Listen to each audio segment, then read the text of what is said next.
apa ya, berhubungan dengan kita sehari-hari lah di tempat kerja ataupun di rumah. Kita juga pengen tempat kerja kita rumah selamat ya.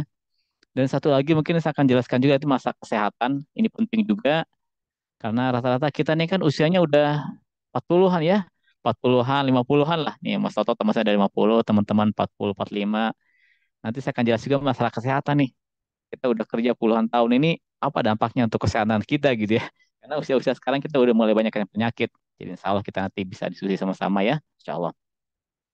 Oke, jadi saya akan sampaikan materi singkat aja. Nanti silakan kalau ada pertanyaan disampaikan aja, resen ya. Nanti kita langsung saya jawab aja ya, insya Allah. Mas Seno ya waktunya berapa lama Mas Seno? Eh 30 menit terlalu pendek gak, Kang? Oke, oke, nggak apa. Ya, saya akan briefnya 30 menit, setelah itu kita diskusi aja ya. Oke, Oke, langsung lanjut diskusi ya. Baik. ya oke. Baik, akan saya coba lanjutkan ya. Bismillah. Baik, rekan sekalian ya. Oke, ini apa aja konsepnya ya. Kita konsep K3 itu apa di tempat kerja. Dan nanti saya akan lihat juga gimana di rumah kita nih orang yang jarang ngebahas gimana penerapan di rumah kita untuk kehidupan sehari-hari. Ini setelah brief singkat saya ya. Saya emang kerja di berbagai perusahaan, tapi akhirnya akhirnya banyak di bidang K3. Jadi ya, alhamdulillah saya bisa memahami itu. Saya khusus di bidang K3, HSE. Oke. Nah, kita mulai coba apa sih K3 itu? Gimana sejarahnya? Mengapa diperlukan? Apa manfaatnya? Nah, kira-kira seperti ini ya, rekan sekalian. Ini kan kita sehari-hari kerja nih. Dari kerja, di rumah, pergi di perjalanan, sampai ke tempat kerja, terus balik lagi. Ini rutinitas sehari-hari pekerja. Tapi kan nggak selalu seperti ini kan. Ada kejadian kita kecelakaan di tempat kerja ataupun di perjalanan. Tapi intinya gimana kita kembali ke rumah yang selamat. Nah, jadi ketiga itu konsepnya ini sebenarnya. Kita kerja, kembali ke rumah, ketemu anak istri, selamat gitu. Insya Allah. Dan alhamdulillah semua semua kita selama ini seperti itu ya. Udah puluhan tahun nih. Mas Toto teman saya di bank ini udah berapa? 25 tahun Mas Toto ya kerja. Alhamdulillah kita selamat ya. Insya Allah. Nah, tapi kan banyak juga rekan-rekan kita yang tidak selamat dalam tempat kerjanya. Nah, di tempat kerja itu kan orang namanya pabrik. Tujuannya apa kan cari keuntungan apa segala macam ya. Kita kerja apa? Dapat gaji, dapat penghasilan, pengalaman. Tapi nggak selalu kerja itu mulus. Ada aja kejadian, ada kebakaran, kerusakan atau kecelakaan ya, jatuh apa segala macam.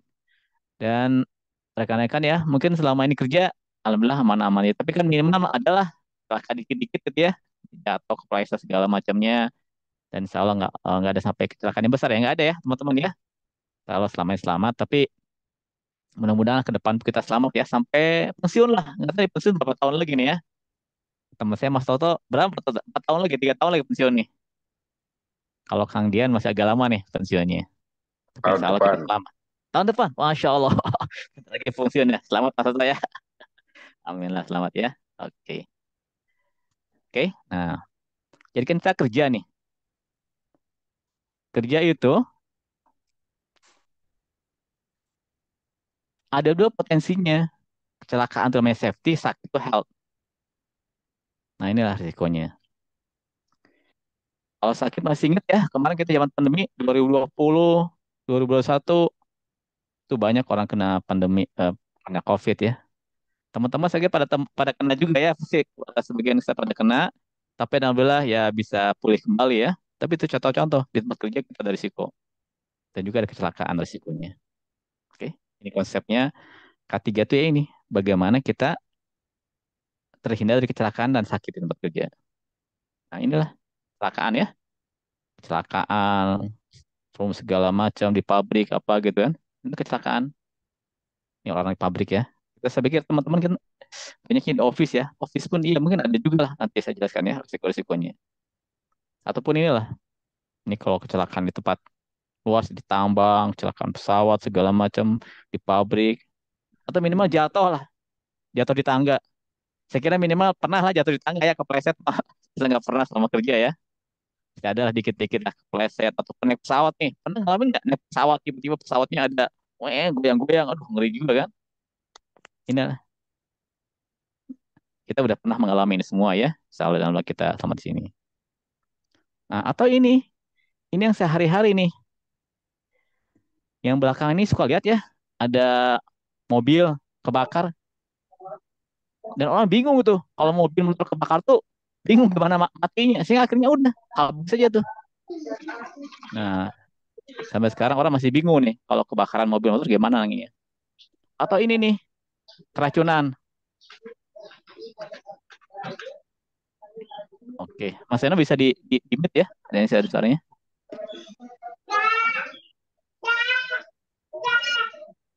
Oke, bisa di mute ya yang ada suaranya. Oke, nah ini. Oke, nah ini sehari-hari ataupun keracunan. Satu lagi adalah ini nih, ini yang banyak di masyarakat kejadian ya.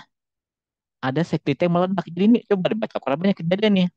Ada orang masuk ke toilet sambil ngerokok, tiba-tiba meledak safety tanknya. Orang kan bingung, aduh, safety tank kok bisa meledak gitu. Nah ini contoh kejadian sehari-hari itu banyak. Ataupun ya misalnya handphone lah, handphone bisa meledak, kebakar pasti cas. Nah ini kejadian sehari-hari seperti ini. Tapi orang nggak beda dengan di pabrik ya. Kalau di pabrik kan ada ya orang ketiga. Di sini nggak ada ini. Nanti kita coba lihat nih. Gimana kalau sehari-hari seperti ini nih? Gimana kejadiannya kok sampai ada di toilet safety tank bisa meledak? Nah, ini sebenarnya ini safety juga, tapi orang nggak dibahas nih, karena nggak ada uangnya. Kalau di pabrik ada ya, nanti saya coba kita jelaskan juga. Nah, jadi HS itu apa? Health Safety Environmental ya, atau K3GL bahasa Indonesianya. Intinya mencegah kecelakaan, mencegah orang sakit, dan mencegah pencemaran. Ini tiga ini sebenarnya konsep dasarnya itu HSE ya. Sehat selamat, sehat, dan yang pencemaran. Nah, jadi ini kira-kira seperti ini. Maaf sebentar ya, saya jelaskan agak teoritis. Jadi ada bahaya, ada peluang terjadinya bahaya itu, dan ada risikonya. Oke, terjadi kecelakaan. Nah, jadi safety itu sebenarnya bagaimana supaya tidak terjadi kecelakaan risiko ini. Nah, karena itu sebenarnya safety itu kan di tempat kerja. Bisa kita juga di rumah kita. Bagaimana selamat di rumah kita. Bagaimana juga kita selamat di perjalanan. Oke, ini konsepnya ya. Konsep dasarnya ketiga. Nah, ini bahaya. Apa itu bahaya? Kayak gini lah, bahaya itu ya. Ada listrik, apa segala macam ya. Energi segala itu bahaya. Tempat kerja. Nah, ini kira-kira ini maaf ya Bapak Ibu ya, mungkin udah biasa ya. Pertama konsep bahaya. Apa tuh bahaya? Ini nih bahaya. Ini kan ada benda tergantung nih.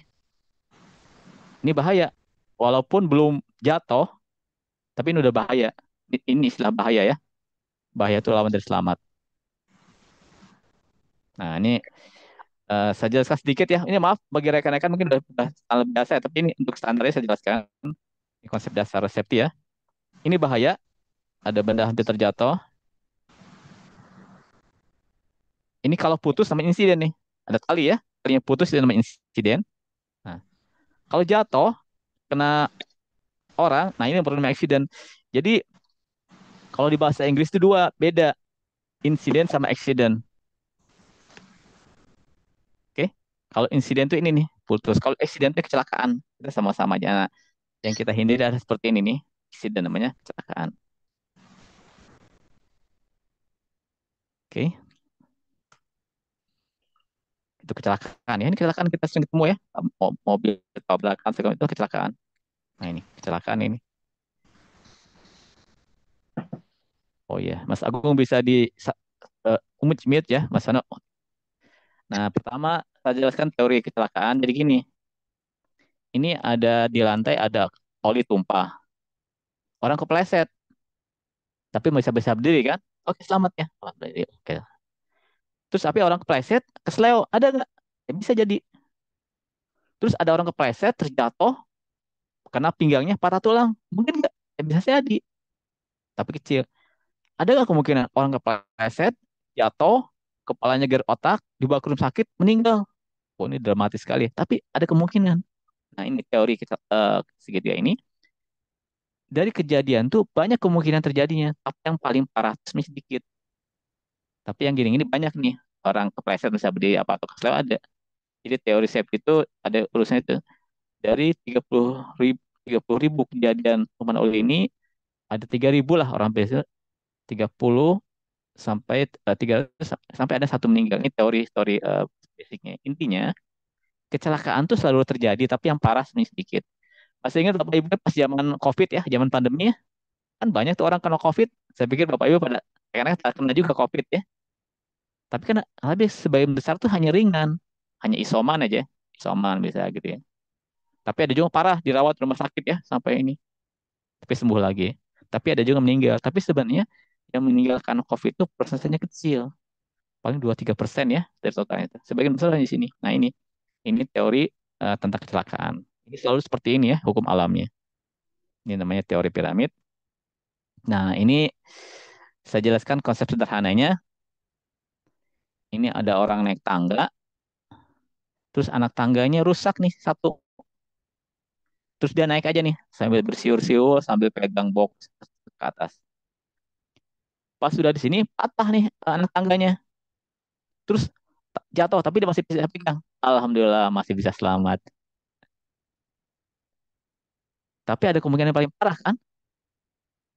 Pas injak ini patah anak tangganya, dia jatuh, terus kakinya patah, kepalanya luka. Ini yang tadi ya, ini dramatis sekali gitu. Bisa nggak? Mungkin. Ya mungkin saja, tapi kecil kemungkinannya. Kebanyakan seperti nah ini. Nah, ini kalau teori safety, ini namanya kondisi tidak aman. Ini perilaku tidak aman karena dia naik tangga sambil bersiul. Dan ini adalah nirmis, namanya hampir celaka. Kalau kita alhamdulillah selamat bejo lah, selamat ya. Nah, ini baru celaka. Nah, ini teori-teori konsepnya. Dan ini eh, banyak kejadian seperti ini. Dan kecelakaan itu adalah sebagai kecil ya, tapi kita hindarin di sini.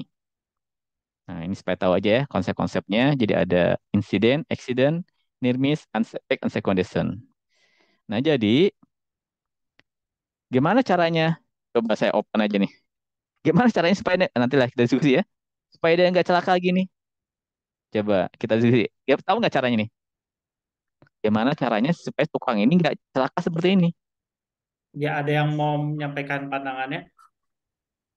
Tahu nggak gimana caranya? Supaya dia selamat. Ada yang mau menyampaikan pandangannya. Boleh Raisan. Oke, oke. Perbaiki tangganya. Tangga, ya betul Pak. Ah, bener. Tangganya dibetulin dulu. Ya udah udah beres nih. Jadi dari akarnya. Tangganya dibetulin udah nggak akan seperti ini. Oke. Nah jadi unsafe condition. Diperbaiki udah beres ini. Atau unsafe egg. Unsafe egg kenapa? Karena dia naik tangga pakai satu tangan. Terus pegang alat lagi. Sambil bersiul nggak serius. Jadi teorinya di safety itu 3 point contact harus tiga pegangan tuh kaki sama tangan dua selalu seperti itu ya nggak boleh dua. Kenapa? Jadi kalau dua satu lepas hilang kan? Tapi kalau tiga satu lepas masih ada dua. Nah jadi kalau pengen dia bisa selamat ya gini,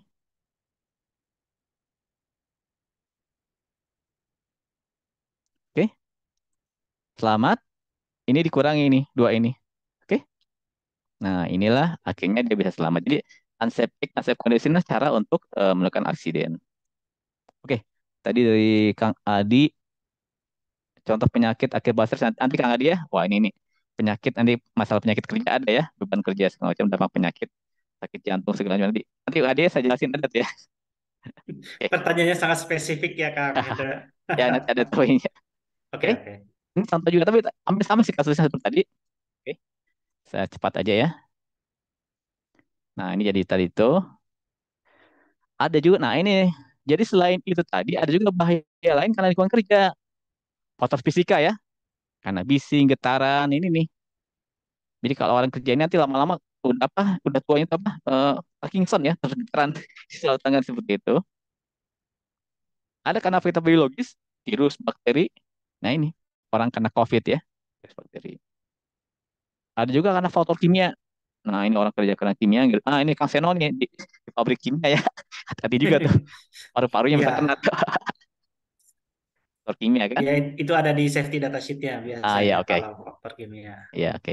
Nah terus juga ada faktor ekonomi. Nah ini kalau orang kerja terlalu lama apa segala macam, ini jadi bisa ergonomi. Sakit pinggang, sakit punggung, ambeien, apa segala macam karena faktor ergonomi.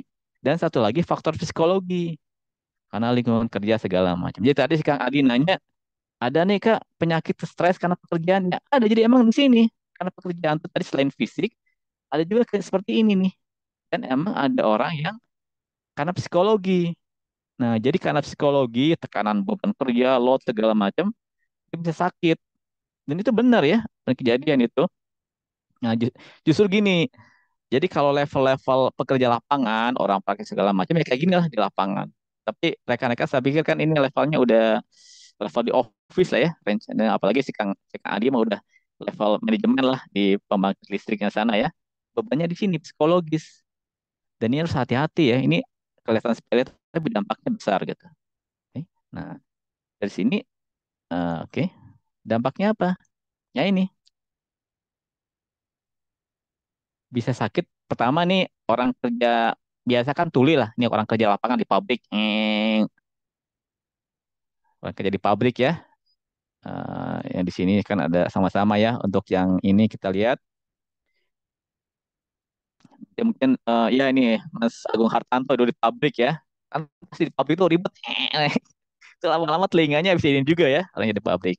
Ada yang matanya buta, ada pernapasan, zat kimia. Nah ini Kang Seno nih yang kerja di pabrik kimia ya. Persis MCU juga ya. Amankan ininya. Penyakit paru-paru TBC. Nah, ini dulu pernah saya waktu di pabrik dulu banyak orang kena TBC itu, yang pabrik kimia ya, apalagi orang kerja lapangan. Hepatitis, hepatitis juga, makanan, gangguan ginjal. Nah, ini orang office juga banyak kejadian. Jadi karena duduk aja, kurang minum, atau lapangan ya, kena ginjal. Atau bisa juga wasir, ambeien. Nah, ini Mas Toto nih kerja di bank ya. Udah puluhan tahun kerja di bank kan duduk aja kerjanya. Hati tuh Mas Toto bisa kena ambeien juga tuh ya. Karena bebannya di sana. Kerjanya jalan-jalan, bukan Oh, duduk. jalan. Wah, hebat sekali ya. Udah gak duduk lagi jalan-jalan. Bagus lah, sehat ya. Oke. Atau bisa juga sakit pinggang atau punggung. Nah, ini teman-teman kita mulai banyak sakit pinggang punggung, terutama udah 45 tahun ke atas ya. Atau kita kenal namanya low back pain. Low back pain ataupun apa, saraf kejepit segala macam. Ini banyak kejadian kita teman-teman ini. Atau mata udah mulai apa gitu ya. Nah, ini adalah dampak-dampak karena pekerjaan, dampak ke kesehatan. Nah, ini kebetulan saya pikir rekan-rekan, saya pikir ini kita seumuran lah ya. 40-an, 45 gitu ya, 50-an Mas Toto. Oh, ini kalau Pak Arif Yunan udah senior. Halo, apa kabar Pak Arif? Pak Arif udah 60-an ya, Insya Allah. Pak Arif Yunan sehat ya. Baik, alhamdulillah. Duh, sehat Pak Arif. Alhamdulillah, Mas. Ini pengen belajar dari Mas Hendra nih. Masya Allah. Alhamdulillah sehat, Mas. Alhamdulillah. Ya, ya. Mas Agung, Masih ada Agung PR Hartanto. kita belum selesai ya. Oh iya, baik. Mas Agung Hartanto dulu kan di pabrik Mas Agung ya. Sekarang udah di kantor, dia jadi dosen nih. Halo Mas Agung, apa kabar?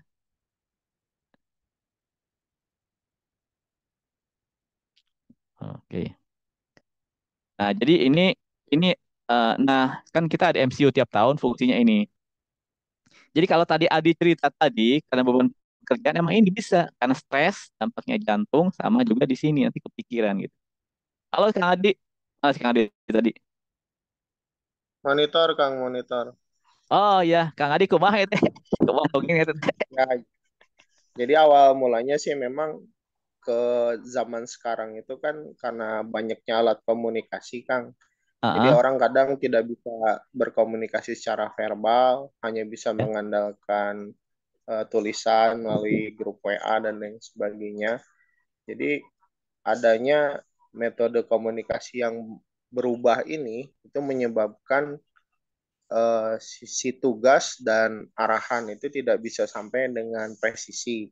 Nah, Hmm. dampaknya di dalam meeting itu biasanya ada tekanan-tekanan yang sifatnya ke lead time atau ke completion work-nya. Nah, itu di Hmm. situ emosional sekali manajemen itu.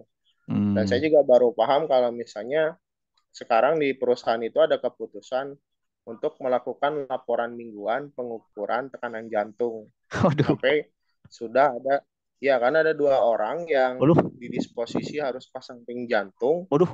yang diduga dari akibat adanya tekanan kerja akibat stres yang sekarang terukur dari tekanan jantungnya gitu. Makanya saya pikir ini apakah terjadi di berbagai perusahaan dan di tempat-tempat lainnya atau karena perubahan cuaca sekarang atau seperti apanya, makanya ini kita coba sharing. Soalnya kalau misalnya kemarin kan saya sempat tanya di grup juga tuh, kalau misalnya ini kami terlalu over serius gitu, mungkin ya alhamdulillah berarti kejadiannya bersifat lokal. Tapi kalau ternyata di tempat lain juga ada hal yang sama, banyak rekan kerja yang dipasang ring jantung dan lain sebagainya, nah ini juga berarti jadi hal besar. Begitu maksudnya Kang. Mohon. Oke, oke. Hari sehat harinya, alhamdulillahnya. Semuanya ya, oke. Alhamdulillah. Baru dipijit ini teh Kang, jadi Oh rada gitu. telat tadi join.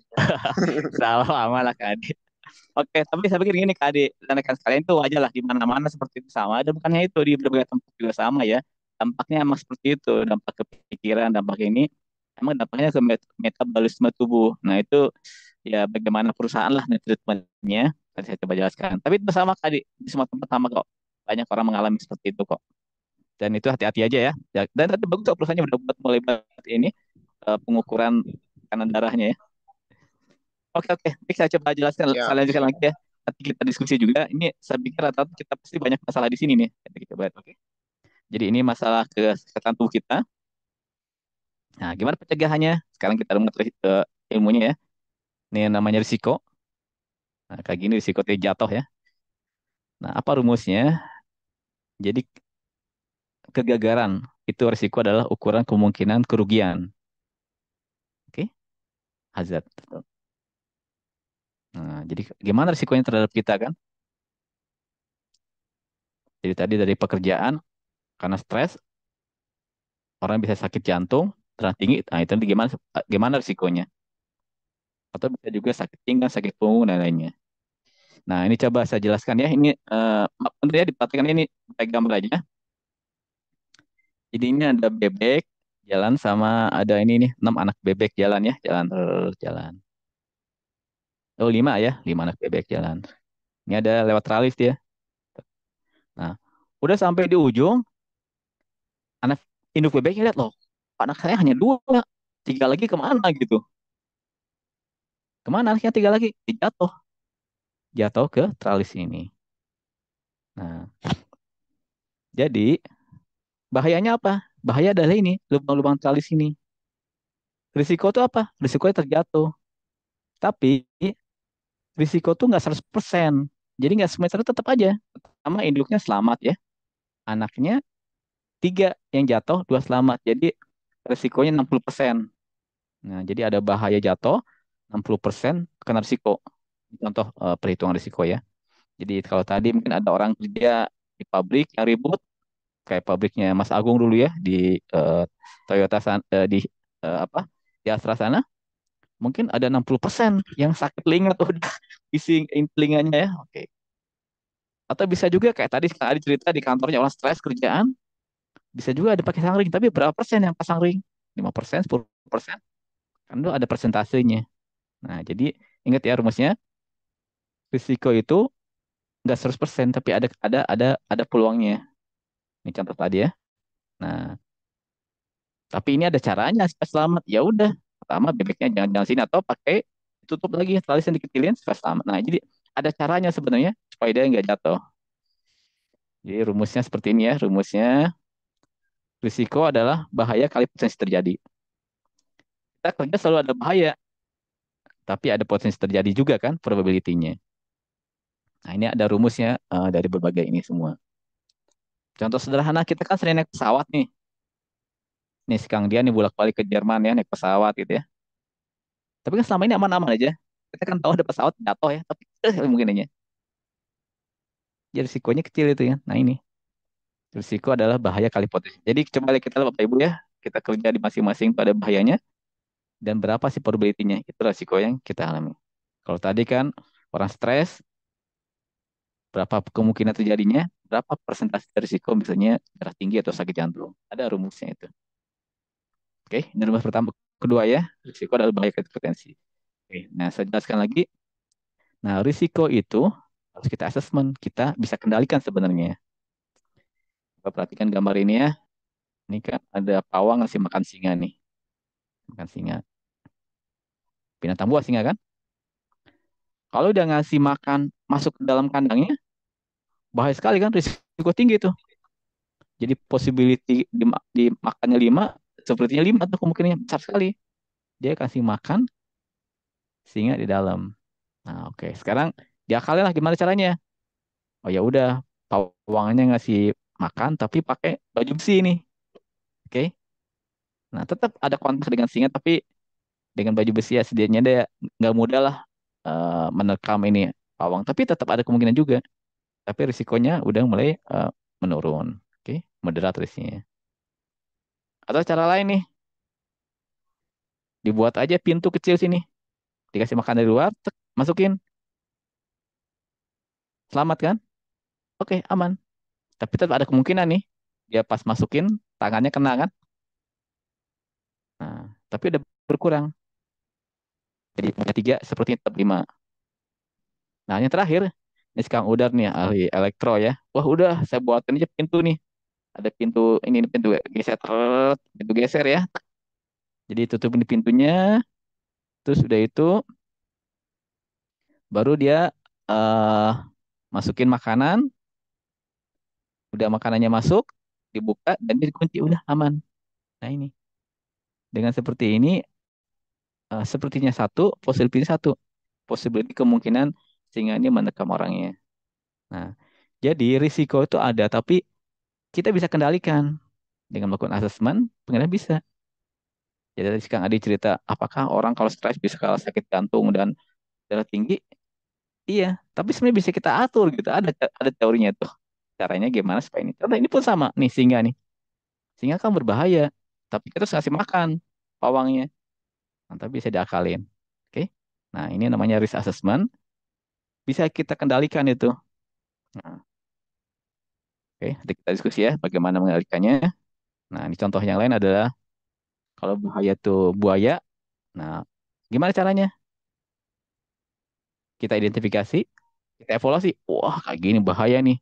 Mulutnya, giginya segala macam. Ya udah dihilangkan, bunuh aja sekalian. Oke. Kalau nggak saya bunuh, digantilah alternatifnya pakai kucing gitu ya. Udah jangan jangan jangan ini, jangan pakai buaya atau diisolasi dikurung. Nah ini kan ingat zaman COVID ya, ada isolasi mandiri ya, orang kena COVID dikurung di rumahnya gitu orangnya. Atau pakai APD. Nah ini di safety kan pakai alat pelindung diri itu sebenarnya pelindungan terakhir. Kalau nggak bisa juga, ya lari itu namanya emergency. Nah jadi kalau safety segala macam kita banyak bahaya, kita hadapi. Tapi kalau nggak bisa juga ya kita harus lari, mengamankan diri. Kalau misalnya ada kebakaran di suatu tempat ya di kantor kita coba padamkan pakai apar. Kalau nggak bisa juga membesar, ya kita harus lari, mengamankan diri. Nah, ini tahap-tahapan pengendalian risiko. Jadi ada tuh, bahaya itu bisa kita lihat. Nah ini ilmu safety sebenarnya ini nih, bagaimana kita mengendalikan risiko itu. Nah contoh seperti ini nih, ini si Kang Udar nih, timnya teman-temannya masang tegangan tinggi sutet ya. Ini kan harus dikerjain. Ini gimana coba bayangin orang kerja seperti ini ya. Tapi bisa ada ilmunya nih, ada ilmunya, adalah pengaman segala macam sehingga bisa dikerjakan. Nah, ini kan berisiko, tapi bisa jadi ada ilmu. Nah, inilah ilmu safety. Caranya gimana supaya dia kerja dengan selamat. Oke. Oke. Yang lain adalah saya jelaskan sedikit ya. Kalau untuk kebakaran, mungkin Bapak Ibu udah tahu ya segitiga api. Segitiga api itu karena ada panas, ada bahan baku bakar dan ada udara. Jadi pemadamannya apa? Ini kan ada risiko kebakaran di mana-mana ya di rumah kita segala macam tadi. Ya dihilangkan salah satu ini, oksigennya dihilangkan, bahannya dihilangkan atau sumber panasnya. Nah, ini terus segitiga api. eh Kenapa ada apar segala macam dari sini sih dasarnya. Oke, ini kira-kira rumus kimianya ya. Udah masih pada ingat ya. Bakar oksigen, ada penyala panas dan nyala. Ini contohnya ya. Dan tadi saya cerita tadi kenapa misalnya orang di toilet lagi ngerokok safety tank yang meledak, itu ada rumus juga sama ini. Tapi itu rumusnya rumus ledakan ya. Ada rumus kimianya kok itu. Baik, saya lanjut saja nanti silakan tanyakan ya. Satu yang lain untuk safety itu adalah cara pencegahannya adalah kalau tempat kerja itu rapi. Kalau yang pernah kerja di perusahaan Jepang ya, pasti ini. Ini, oh ya, Mas siapa nih? Mas Agung ya, Mas Agung kantor dulu kan di Honda ya.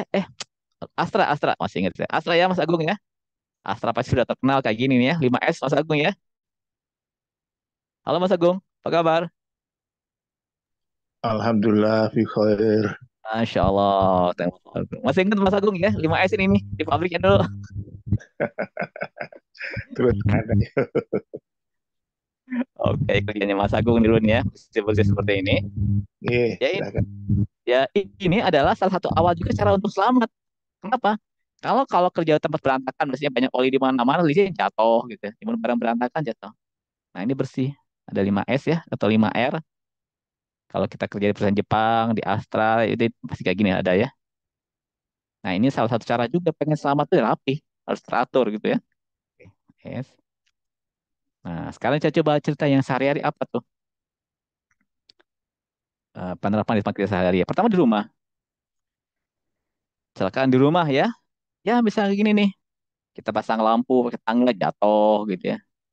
Atau naik di tangga dari jatuh. Atau ini apa nih? Sudah kepleset di kamar mandi sering. Pertama ibu orang tua ya.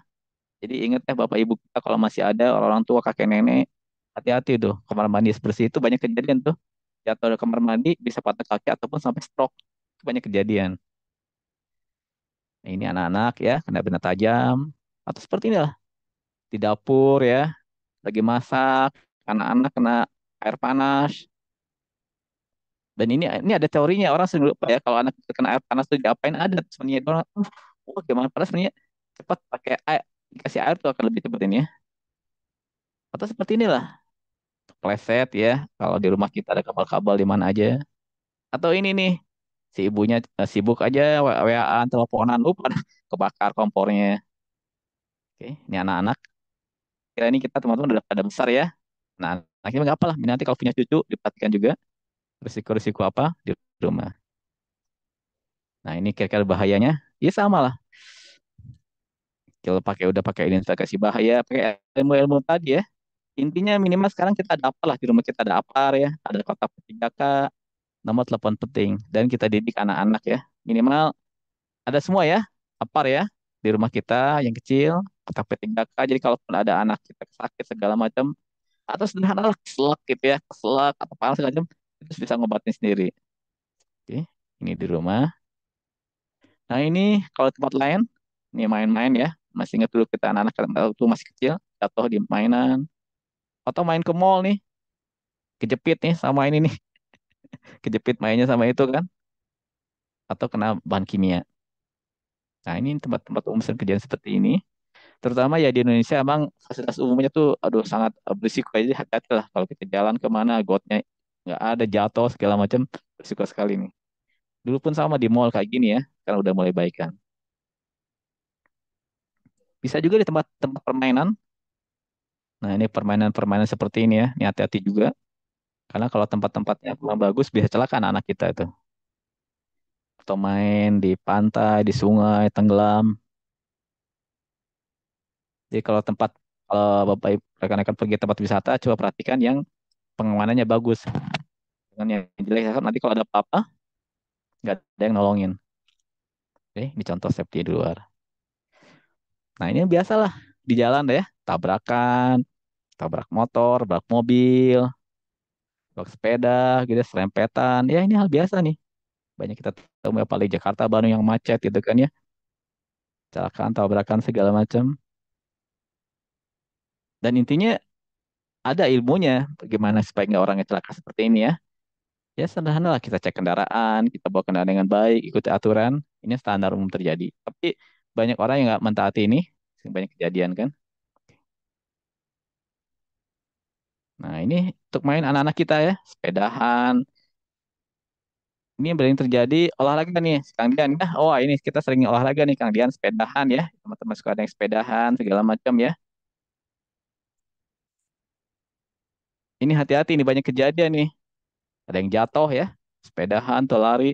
Atau ini, ada yang meninggal tuh, sepedahan atau lari ya. Karena tekanan jantungnya tinggi, rate-nya tinggi sekali. Itu banyak kejadian serangan jantung saat olahraga. Dia orangnya sehat, wah segala macam apa. Tapi ternyata karena terlalu over, dia kena serangan jantung, meninggal. Banyak kejadian. Atau dehidrasi, cedera tulang belakang. Nah, ini banyak kejadian teman-teman yang suka olahraga ya, segala macam juga, hati juga jaga juga.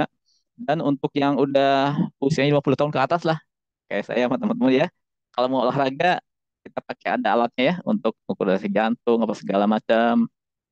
Terus juga minimal fisiknya bagus ya, jangan jangan kurang istirahat, apa segala macam. Ini contoh-contoh kerja sehari-hari kita.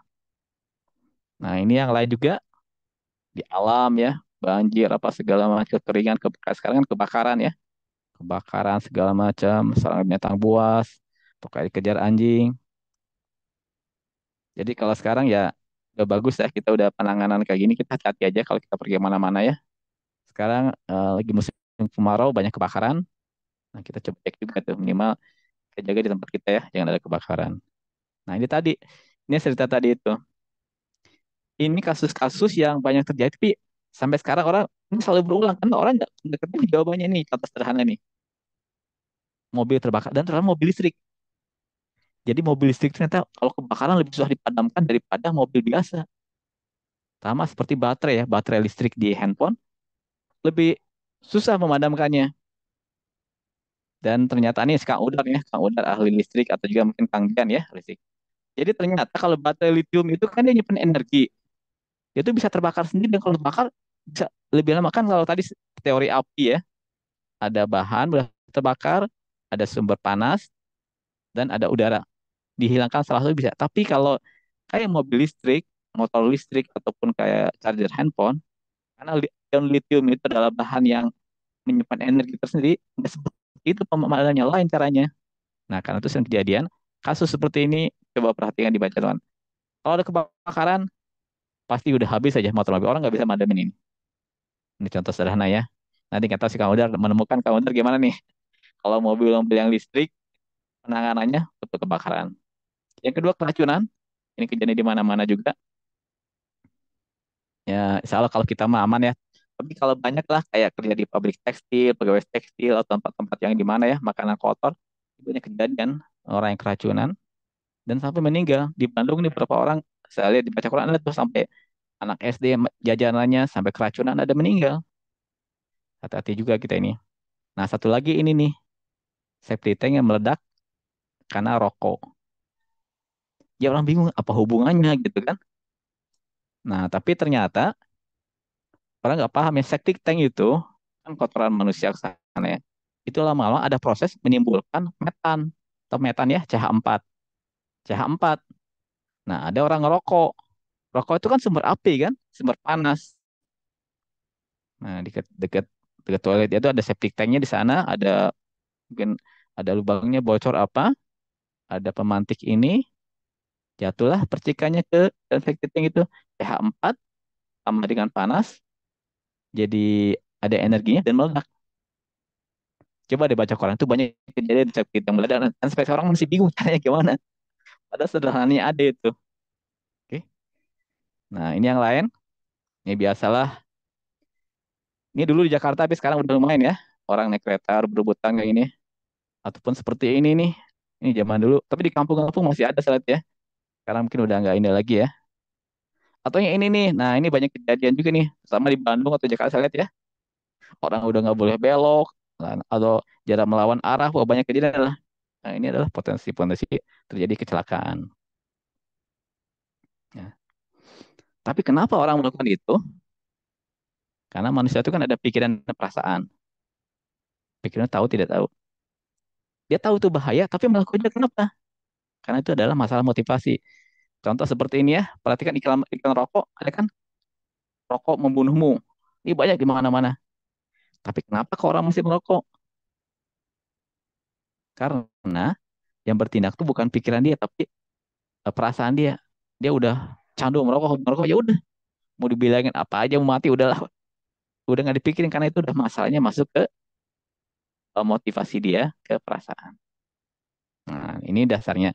Jadi safety adalah merubah supaya orang antara pikiran sama perasaannya bisa nyambung. Oke. Nah, oke, itu aja mungkin dari saya ya. Jadi dari ini apa ya? Pemahaman ini. Jadi intinya apa ya? Yang tadi tadi mana ya tadi ya? Nah, Jadi sebenarnya safety itu ini kita bagaimana kayak gini bahaya ya. Singa itu adalah bahaya. Buaya itu berbahaya. Tapi sebenarnya bisa dikendalikan sehingga itu tidak menimbulkan karena mau nggak mau kerja kita lah berbahaya. Oke. Nah, tadi kalau ngejawab si Kak Adi tadi, ya kerja berbahaya ya, stres segala macam, dan itu menimbulkan dampak pada tekanan darah, jantung, apa segala macam, ya itu risikonya.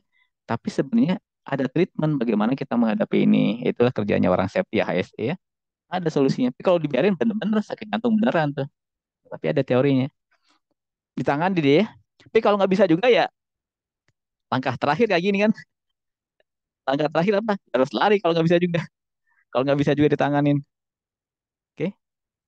Oke, itu saja dari saya. Mungkin Kang Seno ya. Nggak apa-apa, mungkin bagusnya kita diskusi aja ya. Eh, dari materi yang saya sampaikan ini, dari yang sehari-hari lah kita alamin, bisa kita ini kan. Silakan juga kalau ada mau tambahan yang lain. Ini Pak Arif nih udah senior ya dulu. Jadi safety di Caltech, aduh, harusnya udah lebih ahli nih Pak Arif ya. Juga teman-teman yang lain yang di pabrik, Pak Hartanto segala macamnya juga. Insyaallah. Oke, saya kembalikan ke Mas Seno. Silakan Mas Seno. Ya, oke. Silakan kalau mau ada pertanyaan atau tanggapan tiga tiga tiga penanya dulu. Silakan.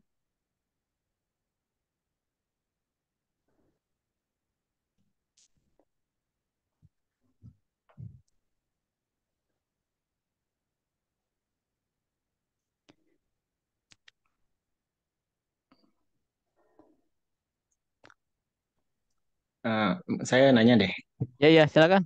ya, Assalamualaikum warahmatullahi wabarakatuh. Ya, silakan ya. Yuk. Waalaikumsalam Ya, warahmatullahi wabarakatuh. eh, kalau saya sering baca berita, tapi kalau dalam pengalaman Kang Hendra sendiri, yang paling besar yang pernah Kang Hendra tangani itu kasus apa di sepanjang 25 tahun pengalaman kerja? Apa ada pernah terjadi kecelakaan besar? Ya, Mungkin itu baik aja. Kang Dian. Ya, kalau yang saya pernah ngalamin itu emang waktu di pabrik Kang Dian. Jadi ada meledak apa tuh? Boiler, tahu boiler ya? Boiler itu untuk pemanas untuk buat steam di pabrik petrokimia waktu saya kerja dulu ya nih. Dan itu meledak, ya meledak udah kayak jadi bom ya. Dan itu yang meninggal nggak satu dua, ada berapa orang? Dua orang yang meninggal dan sampai ada berapa orang luka ya. Dan itu walaupun semua orang udah tahu tuh ada pengamannya. Jadi kalau boiler, si Kang Adin ya, Kang Adin orang listrik tahu ya di boiler tahu ya. Udah tahu teorinya itu boiler tuh kalau ini pengamanannya seperti apa ya. Kalau ada berlebihan energi ininya ada pengamanannya. Tapi kasusnya kenapa? Biasanya orang tuh di bypass. Nah, interlock nih orang. Bisa begini banyak orang-orang listrik di sini ya. Karena pada tahu nih Kang Seno ini juga ya, kan ada interlock tuh. Sekarang tahu ya di interlock di boiler itu. Jadi kalau kita mau dapat tuh di interlock. Nah, jadi pas ngidupin itu startup biasanya susah terus ya kayak ada pemantiknya itu. Sehingga biasanya sama orang di apa bypass interlocknya itu sehingga tetap bisa ya. Interlock itu kan mesti gini kalau ada lebih maka dia tiba-tiba mati. Nah, akhirnya sama interlocknya dilepas dan akhirnya karena terlalu banyak gas alam di sana, ada penting api langsung meledak. Semua orang udah tahu, tapi ya kejadian juga itu. Udah ada alatnya, tapi karena faktor. Nah, itu mungkin kalian yang pengalaman saya menyedihkan juga ya. Kan dia tahu tuh kalau boiler ya. Kan ada amannya boilernya kan dia. Ya Kang suka main jumper itu Oh biasanya iya bener kan? biar cepet nyala. Aman ya, bener kejadian tuh. Assalamualaikum, Kang Oke, mau nanya Kang. ya kesal. Ya silakan ini. Saya pernah beberapa kali waktu pas di kantor yang lama di proyek. Jadi yang pertama itu sempat ada kejadian ketika instalasi kabel telepon, kabel optik ya, Ya ya. ada yang sampai meninggal gitu karena kesetrum listrik. Karena kebetulan waktu itu apa namanya antara kabel telepon itu kan biasanya di bawahnya kabel listrik tuh. Nah, Ya dia ya. kesundul gitu. Oh, Kesundulnya habis hujan gitu kan. ya ya. Itu pertama. Terus yang kedua itu ada beberapa ada kasus yang saya kebetulan tangani juga. Ada waktu itu tuh anak magang. anak PKL, kebetulan juga pas lagi apa namanya kerja di kantor saya, kemudian pada saat pulang kerja itu kecelakaan tuh. Nah memang itu yang agak repot itu waktu itu masalah asuransi dan segala macamnya ya. Nah Hmm. mungkin pertanyaannya itu adalah bagaimana mekanisme atau misalkan korelasi antara KFE ya dari K3 ini dengan beberapa kejadian yang memang itu kan sebenarnya kalau kita awal itu masih identifikasi ya Hmm. resiko-resiko. Nah itu korelasinya dengan asuransi gitu ya. Kalau misalkan memang sudah kejadian itu seperti apa gitu ya harusnya gitu. Itu yang pertama. Terus yang kedua juga saya pernah juga tuh terkait proyek juga. Kebetulan waktu itu lokasi kerjanya di jembatan. Hmm. Nah beberapa pekerja itu biasanya tuh mereka nggak mau nih ngasih dikasih buat safety ya karena kan kita Iya. sebenarnya udah ada protapnya ya dari Hmm. ISO juga gitu kan Hmm. harus seperti apa SOP-nya gitu kalau misalkan ada ketinggian segala macam harus ada pakai body harness.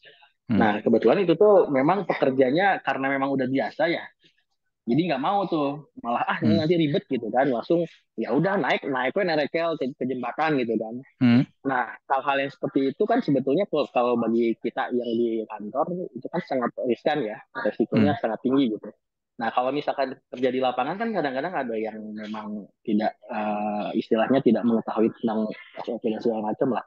Nah, itu biasanya seperti apa tuh kan? Kalau misalkan ada hal-hal yang kalau di lapangan gitu kan seperti itu gitu. Oh, gitu aja sih. Terima kasih sebelumnya. Gitu. Oke, baik rekan tadi. Oke, yang pertama tadi ya, ada kesetrum ya, ada kabel listrik, ada kabel telepon, ada kabel segala macamnya. Jadi kalau standar saya tidak namanya color coding. Jadi biasanya dibedain warnanya itu, dikasih tanda warna. Pipa pun sama. Kalau di pabrik ya, itu ada tuh warna merah, warna ini ada standarnya udah ditandain dan itu dipisahkan, dijauhkan. Kayak tadi misalnya dia turun telepon karena kabel listrik, berarti ada yang salah juga di sana ya, berdekatan kita tandain. Yang kedua juga emang tadi karena air listrik ya, mungkin wajar aja kabel listrik kena air dan dia kesetrum. Jadi kalau kita bicara teori sebenarnya udah ada pengamanannya, tapi berarti sana ada yang kurang, Kang Hisni ya. Pertama, pengamanan kabel listrik itu nggak boleh seperti itu sebenarnya. Dan kalau dia tahu harusnya nggak ke arah sana ya. Oke. Terus yang kedua tadi, kalau kecelakaan, kalau kita pakai BPJS, seharusnya di cover itu ada. Di cover perjalanan sama ini. Sama yang kedua, kalau kita kontrak kerja, dibaca kontrak kerja itu tanggung jawab perusahaan itu di tempat kerja doang atau sampai perjalanan. Nah, itu jelas. Kalau emang ada ini, perjalanan pun di cover. Terus yang kedua, biasanya asuransi akan bayar setelah ini investigasi.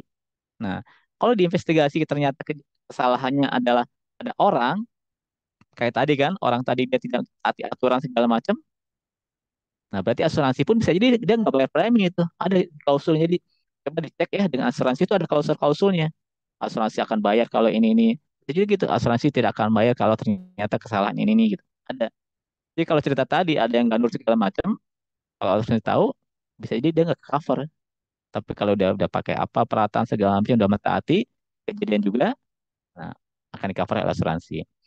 Nah, terus bagaimana kalau yang ngelawan? Jadi gini, kalau pengalaman saya udah kerja di migas ya, kalau safety itu kalau gitu harus model gini, model kayak polisi.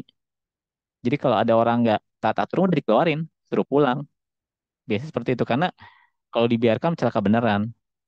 Jadi emang kalau untuk orang seperti itu harus keras tegas, nggak bisa diinin. Gitu kan sih ya, tambahan dari saya. Nggak tahu mungkin dari yang pengalaman proyek yang lain ada cerita juga tuh. Ya kan kalau yang tadi itu yang pertama yang masalah kabel ya memang Ya ya, eh, ada apa namanya ada kesalahan prosedur bisa jadi seperti itu ya ya tapi ya, kalau misalkan kita kan misalkan di lapangan itu ada hal-hal yang memang lokasi kerjanya itu bersinggungan dengan pekerjaan kantor lain ya proyek apa perusahaan lain ya kayak misalkan ya tadi ada antara kabel telepon kan kadang-kadang antara tiang listrik dengan tiang telepon tuh ya harusnya memang beda ya maksudnya ada ya ada ya, jarak gitu tapi kan kenyataannya di Indonesia itu kadang satu lokasi satu titik itu ada tiang telepon juga ada tiang listrik juga iya sehingga kan iya, mestinya hal-hal yang seperti itu dari sisi keteknisan dari sisi telekomunikasi harusnya bisa dihindari gitu ya. Tapi di lapangan kenyataannya kan beda tuh. Jadi kan ada hal-hal yang memang di luar kendali kita nih Kang. Kayak tadi masalah listrik kan itu sebenarnya ranahnya PLN gitu. Ya Sedangkan ya. kalau di kantor saya dulu itu kan terkait telekomunikasi gitu ya dari vendor Hmm. optik gitu. Nah, hal-hal seperti itu gimana tuh Kang kalau misalkan ternyata memang suatu accident-nya itu melibatkan bukan dari internal kantor kita nih, tapi ada Ya memang ya. hal-hal kayak tadi kan harusnya ada tanda ya kan ya di kabel listrik itu Ya oh ini ya. nggak boleh segala macam, tapi ternyata memang di lapangan nggak ada gitu, sehingga Hmm. pekerja di saya memang nggak tahu juga gitu kan. Nah itu kalau kayak gitu gimana tuh kan? Ya jadi gini, ini tadi ini gambarnya saya tunjukin ya, gambar buaya atau sama singa ya. Berarti kita harus pahami, ini kalau kondisi tadi itu berarti emang udah agak parah gitu ya. Ada hal-hal di luar kendali kita. Nah, kalau seperti itu berarti kita ini udah dangernya, udah ekstrim kondisinya gitu ya. Karena ada hal di luar kendali kita ya, kita harus keras juga, tegas juga. Tapi kalau berhubungan dengan pihak lain, kayak itu kan kabel listrik dan pihak lain ya berarti harus koordinasi juga sih sebenarnya kalau orang sebenarnya benar ya. Koordinasi dengan pabrik sebelah, koordinasi dengan orang apa gitu ya dengan pabriknya untuk mengamankan itu. Tapi kalau ada hal-hal di luar itu kendali kita nggak bisa, ya ini berarti kan gambar tadi ya, gambar yang apa singanya ini kan nggak bisa kita kandangnya segala macam. Berarti harus sangat extra precaution, isinya sangat hati-hati sekali. Harus pakai penanganan khusus orangnya siapa segala macamnya. Jadi kalau tadi gambarnya buaya ya, berarti buayanya masih bisa dikendalikan nih. Ya kita harus benar-benar kuat menghadapinya itu. Jadi itu mah harus dari kitanya Pak, karena di luar kendali itu kan ini. Kebayang Oke, Pak Isni berarti ya? itu masuk ke dalam penilaian identifikasi risiko di Iya, awal ya kan ya? iya. Jadi kalau di awal ada sesuatu yang tidak dikendalikan, jadi harus koordinasi dah dengan pihak lain. Kalau nggak Oke, bisa oke, juga, siap. wah ini harus hati-hati sekali nih. Kan ya, tiang-tiang itu kan banyak tiang telepon apa segala, wah berisiko. Udah diasumsikan semuanya tiang listrik semua gitu ya. Harus pakai Iya, model iya. ekstra itu jadinya. Begitu Oke, ya, Kang, Kang nuhun, Isne. Kang. Iya, ya, oke. Oke, terima kasih Kang Isne pertanyaannya.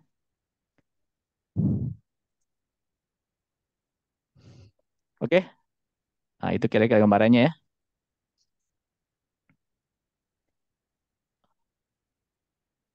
Oke nih Pak, ada siapa nih? Oke, silakan ada yang ingin ditanyakan? Atau silakan ada yang mau sharing nih. Mungkin banyak juga yang pengalaman sini ya. Sarip Mas Toto nih orang bank nih keliling kemana-mana ya. Suka juga tahu berbagai tempat itu Mas Arya ya. Kan pabrik-pabrik yang berisiko kan terus juga tuh Mas Toto ya. Ya, harus perhatikan juga. Tapi sampean kalau ngasih kredit ini masuk catatan juga ya pabrik-pabrik berisiko gitu. Ada treatment khusus ya. Kan dilihat proses produksinya juga, Pak. Oh, oke. Hmm, oke oke. Oke, ini dari Mas Agung Hartanto bagus ya. Jadi manajer saya terbaik itu dari kita sendiri kita sendiri.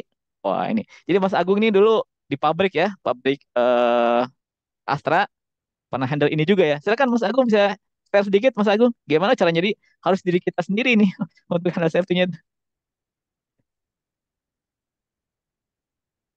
Silakan Mas Agung. Bagaimana diulang? Tadi kan ini Mas Agung bilang manajer yang terbaik itulah diri kita sendiri, kita harus mengendalikan. Nah, mungkin Mas Agung pengalaman dulu di pabrik gimana tuh ininya, treatmentnya gitu ya. Ya, jadi salah satunya adalah kita tidak bisa mengandalkan orang lain. Ya. Oke. Mau tahu ya diri kita sendiri dan lingkungan kita. Makanya itu tadi ya, saya katakan bahwa manajer in charge mengenai safety yang terbaik adalah diri kita, bukan Hmm, Mas Hendra, bukan seorang lain, nggak gitu ya. Karena itu kita mesti dilengkapi, mengerti sekali gitu ya, mengenai rambu-rambu, bahkan mengenai bahaya yang senantiasa mengintai kita jika menjadi kecelakaan. Nah itu harus tahu itu. Terus hmm. kalau di Astra dulu ya, waktu pagi kan selalu ada pertemuan pagi ya Ya sebelum ya. mulai. Jadi kalau kita dalam kondisi tidak fit, kita Ya. harus memberitahu pada rekan kerja kita. Oh gitu ya, kalau nggak fit ya. Jadi Oh, oke, bagus juga ya, oke. fit, misalkan lagi pusing, lagi daerah badan, ya kasih tahu. Ya, karena Dan yang lebih juga termasuk bahwa tidak hanya karyawan, tapi tamu juga menjadi tanggung jawab kita. Jadi pernah terjadi Oh, sekian tahun yang lalu di Asia, mereka adalah tamu yang terjadi kecelakaan di kita. Dan itu hmm, menjadi tanggung jawab kita. ya, Maka mereka begitu masuk pun juga diberi ada ya wejangan ya. ya, ya, Inaction. Jadi harus tahu paling nggak itu ya. Jadi tidak hanya karyawan tetapi juga tamu pun menjadi tamu itu bisa supplier, bisa customer, Hmm, yang masuk orang luar yang masuk di tempat kita. Dan saya pernah ini sebagai tim ya waktu itu ya. Itu eh, jadi tim maintenance itu ya nggak karena peralatan nggak audit safety itu harus perlu. Jadi apa namanya tang genggam itu instalatornya bocor oke. sehingga Aduh, mengenai yang bersangkutan dan aduh, bersangkutan lewat gitu. aduh, Masya Allah. Innalillahi wa inna ilaihi raji'un.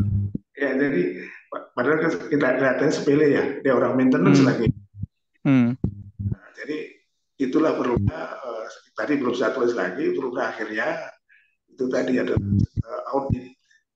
Nah, audit itu sampai sampai sudah mungkin awalnya kasar ya, tetapi lama hmm, kelamaan rutin kita akan dicapai yang terbaik. Dan yang jelas itu tadi ngomong benar tadi bahwa makanya kenapa tadi saya sampaikan utama konsep utama adalah utamakan kualitas bukan produktivitas. ya, kualitasnya ya. Dan itu selalu biasanya dilanggar gitu. Oh, iya, lalu lah ya. Oke, oke. Kan kita digaji dibayarnya kan produktivitas Oh, iya, ya. iya. Itulah Betul, betul, pertentangan Mas Adi. produksi dengan orang tim safety itu kan. Satu sisi ya satu selalu utamakan jaga utamakan selamat Oke, jaga oke. Terima kasih, Mas Agung. Oh, Mas gerakan. Waros. Iya, ya. Oke. Jadi dengan demikian mereka kalau di konsep Jepang ya kan kecil-kecil artinya dari yang sederhana tapi terus ya rutin terus Hmm. terus yang akhirnya yang susah adalah membentuk apa budaya ya dari Oh, head iya, budaya itu. dan seterusnya itu tadi. Nah, ini yang susah sehingga Iya.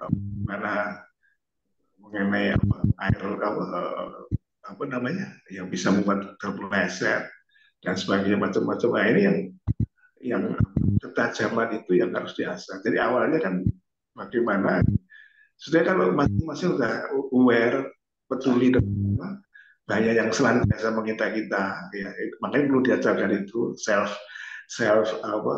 evaluation self aware kayak gitu enak kita sebagai apa orang safety gitu ya. Iya, ya. Kalau mereka pintar ya kita makanya tadi katakan manager in charge adalah ya yang bersangkutan gitu. Oke, oke. Ya, betul. Terima kasih, Mas Agung. Sharingnya ya. Oke. Oke. Ya. Terima kasih. Ya, sama-sama. Ya. Sukses selalu buat Ya, semuanya. sama-sama. Makasih Mas Agung ya. Jadi Mas Agung ini ya senior saya di TI. Jadi dia dulu masih ingat saya ingat pabriknya di Cileungsi itu, pabrik grup Astra ya. Jadi banyak pengalaman di sana. Sekarang Mas Agung udah jadi terima kasih sharingnya Mas Agung. Emang seperti itu ya. Harus ada treatment di lapangan tuh harus serius ya. Apalagi dan saya percaya kalau Astra lah bagus ya untuk handle itunya. Nah, Kang Seno juga sama di pabrik ya kan, handle juga Kang Seno ya. Insya Allah ini juga ya. Iya, Ini ada masih di pabrik Kang. iya. Ini Kang Andri ini, Kang Andri di boiler ya, Indo Boiler. Waduh, Indo Boiler udah kerjaan sehari-hari ini ngurusin boiler ya. Tahu juga Oh, sebenarnya. betul. Aman Kang Andri ya. Biasa orang selalu ngejumper. Kenapa tuh ngejumper aja di boiler? Alhamdulillah. Karena up. Ya, kebetulan kalau di boiler kebetulan kita juga banyak di Pertamina ya. Kebetulan di Ya. Pertamina juga di Kilang ada beberapa kejadian ya. Heeh. Walaupun memang tidak terkait dengan boiler ya. Baik di Pertamina kemarin jadi di Pertamina Dumai, kemudian juga kemarin di Balongan ya. Sehingga ya, efeknya juga kan ya, sampai ya, urusannya rata-rata ini kalau misalnya kalau bercerita tentang Indo Boiler ya itu salah satu itu Pak. Emang high risk ya untuk kondisi Yeah. boiler.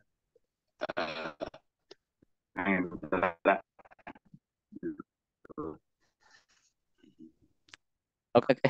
Oke, terima kasih Kang Dia. Salah. Jadi boiler itu masih berisiko, tapi udah ada pengamannya kan ya? Itu udah ada pengamannya kok, pengamanan penghapus itu semuanya barang-barang yang berisiko tinggi.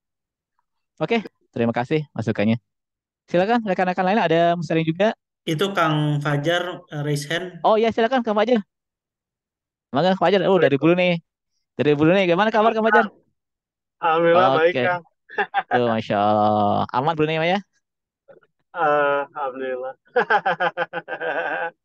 Videonya muncul kan atau Kang Fajar? Iya, cina di Brunei, mana lo duit di Brunei tuh. Lucu nyetir. Waduh, nyetir, oke oke, ya udah. Nah, Kang Fajar Di adanya main apa? Brunei. Iya Eh, iya. Pertanyaannya, Kang, pengalaman Akang kan, Akang udah 30 tahun kerja ya di mana-mana. Itu pengalaman Akang, negara atau perusahaan apa tuh yang kayak safety itu betul-betul nomor satu gitu. Terus sepengalaman saya dulu di Abu Dhabi kan, ketika ada isu cost reduction itu, kayaknya tuh safety itu yang pertama dikorbankan gitu. Yang Iya. pertama dikejar itu pasti production dulu gitu, production, dan saya pun maksudnya mengalami juga beberapa high risk job itu betul-betul safety semuanya di bypass gitu. Hmm. Nah, itu bagaimana membangun sebuah kultur supaya pendekatan cost reduction itu tidak mengorbankan safety dulu nomor satunya, dan apakah ada gitu di dunia sebuah perusahaan yang melakukan cost reduction tapi tanpa mengurangi safety, ada tidak gitu kejadian seperti itu di dunia gitu. Itu aja Kang pertanyaannya, terima kasih. Oke oke. Assalamualaikum. Nun, ini si Kang Josi bilang nih, Kang Fajar tuh nyetir pada ya unsafe juga cuy. Oke, nggak apa deh. Jadi gini, saya pikir ya itu ya.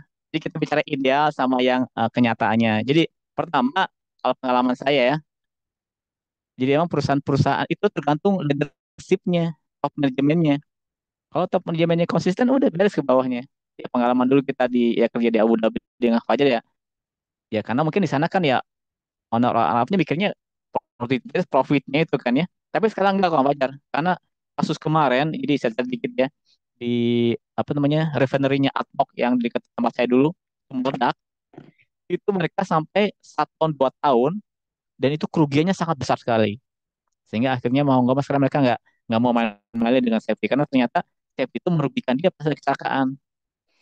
Nah, jadi sebenarnya itu ada kesadaran dari top manajemen dan ada apakah ada ya pengalaman saya kerja dengan berbagai perusahaan multinasional ya. Kalau top manajemennya kuat, selalu sama kok. Dan setahu saya dari Eropa, Amerika ya, apalagi Jepang, kalau perusahaannya bagus, pasti dia konsisten pengalaman saya. Kang Seno juga sama ya dari Jerman gitu ya. Itu dari atasnya. Jadi ada kampanye sebenarnya. Kalau top manajemennya udah konsisten, udah oke. Dia bisa mengorbankan apa kata Pak Agung tadi ya, profit di bawah keselamatan. Kan selalu persaingan seperti itu ya. Tapi kalau perusahaan kelas menengah biasanya profit utama keselamatan nomor dua. Jadi kalau Ya, dikatakan ada nggak? Ada itu sebenarnya.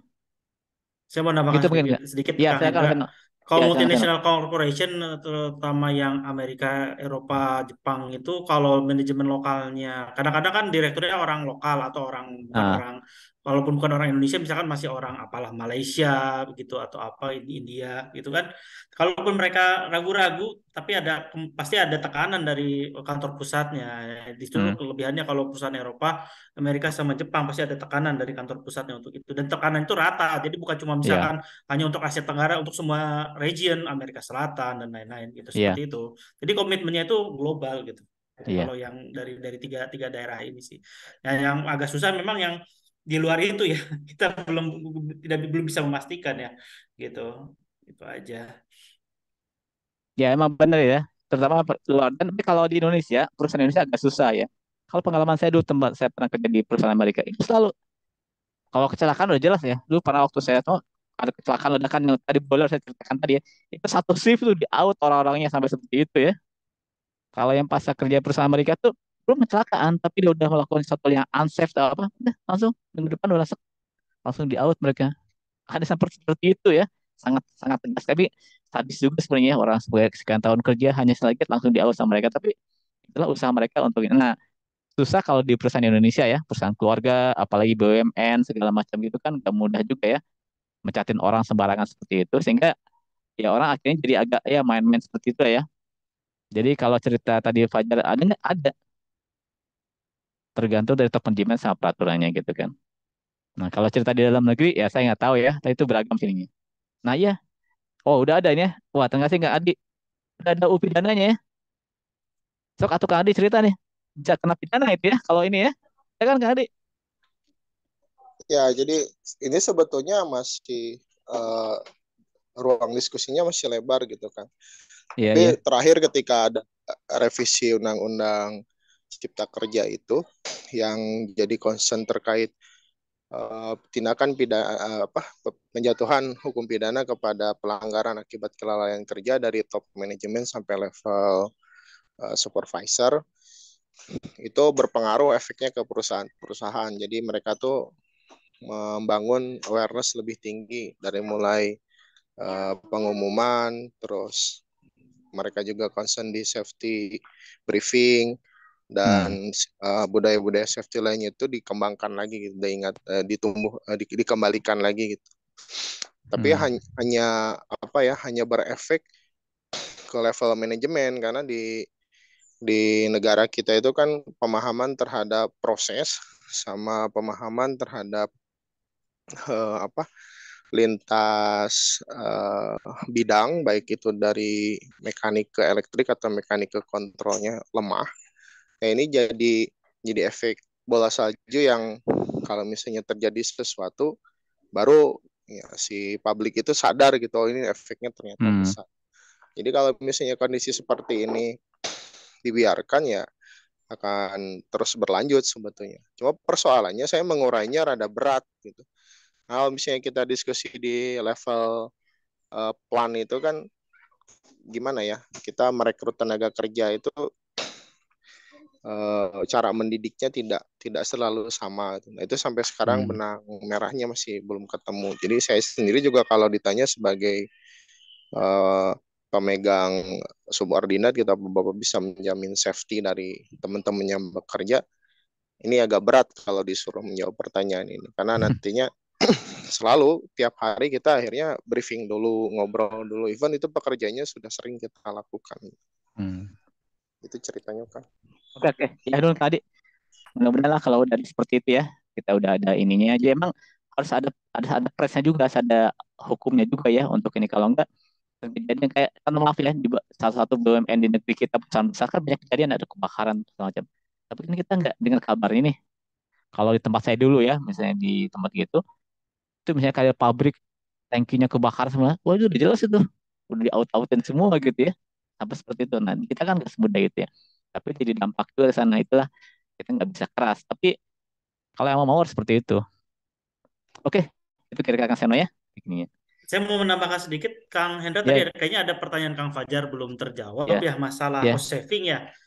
Oh ya, Sebenarnya ya, kalau ya. kalau cost saving itu tergantung bidangnya. Kalau petrokimia saya terus terang nggak tahu, tapi saya bisa bayangkan Ya. kalau petrokimia kan bahan bakunya sama terus dan grade-nya harus sama dan sebagainya. Mungkin agak susah ya. Tapi kalau di bidang lain kayak saya kan di specialty chemicals, di hilirnya ya, di ujungnya Ya. paling ujung.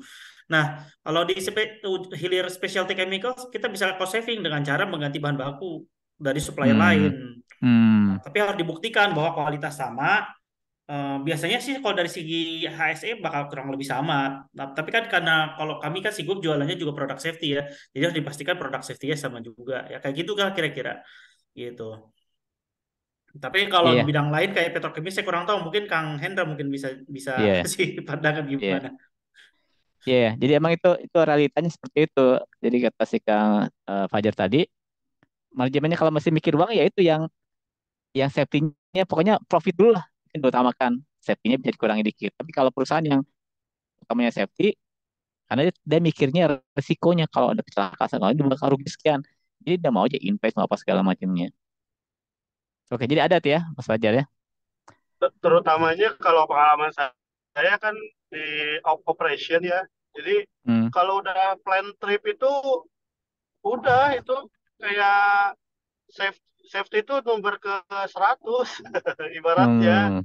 Bahkan Ya, kalau ya, di ya. tempat saya lama itu si VPO-nya sendiri yang memberi contoh untuk melanggar semua Wah. semua safety itu ibaratnya dia pasang badan gitu. Hmm. kayak gitu. Saya masih ingat ada transformer faulty Iya, di dalam iya. di red zone. Red zone itu Ah, H2S-nya itu 22%, ah, terus pressure-nya itu tinggi. ah, Nah, kita masih meeting nih gimana caranya paling aman untuk mengeluarkan transformer ini dari substation.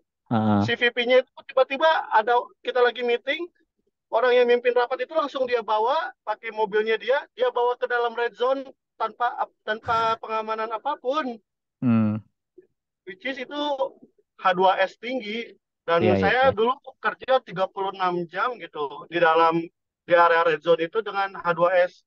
Kalau ada kebocoran itu udah pasti semua orang out, outnya bukan out perusahaan, out out ke akhirat.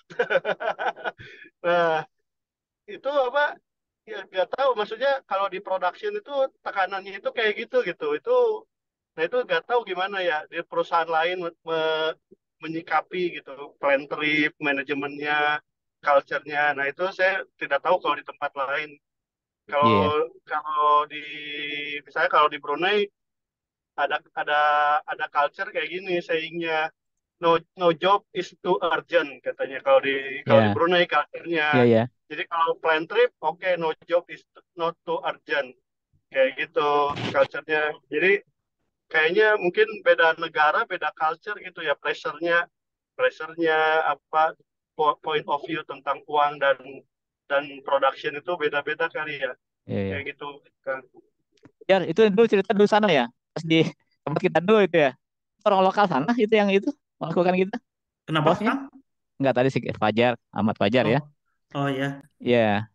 Jadi emang gitu, Orang Jar. lokal sana, Hah? Orang lokal sana ya? orang lokal sana. Iya, iya.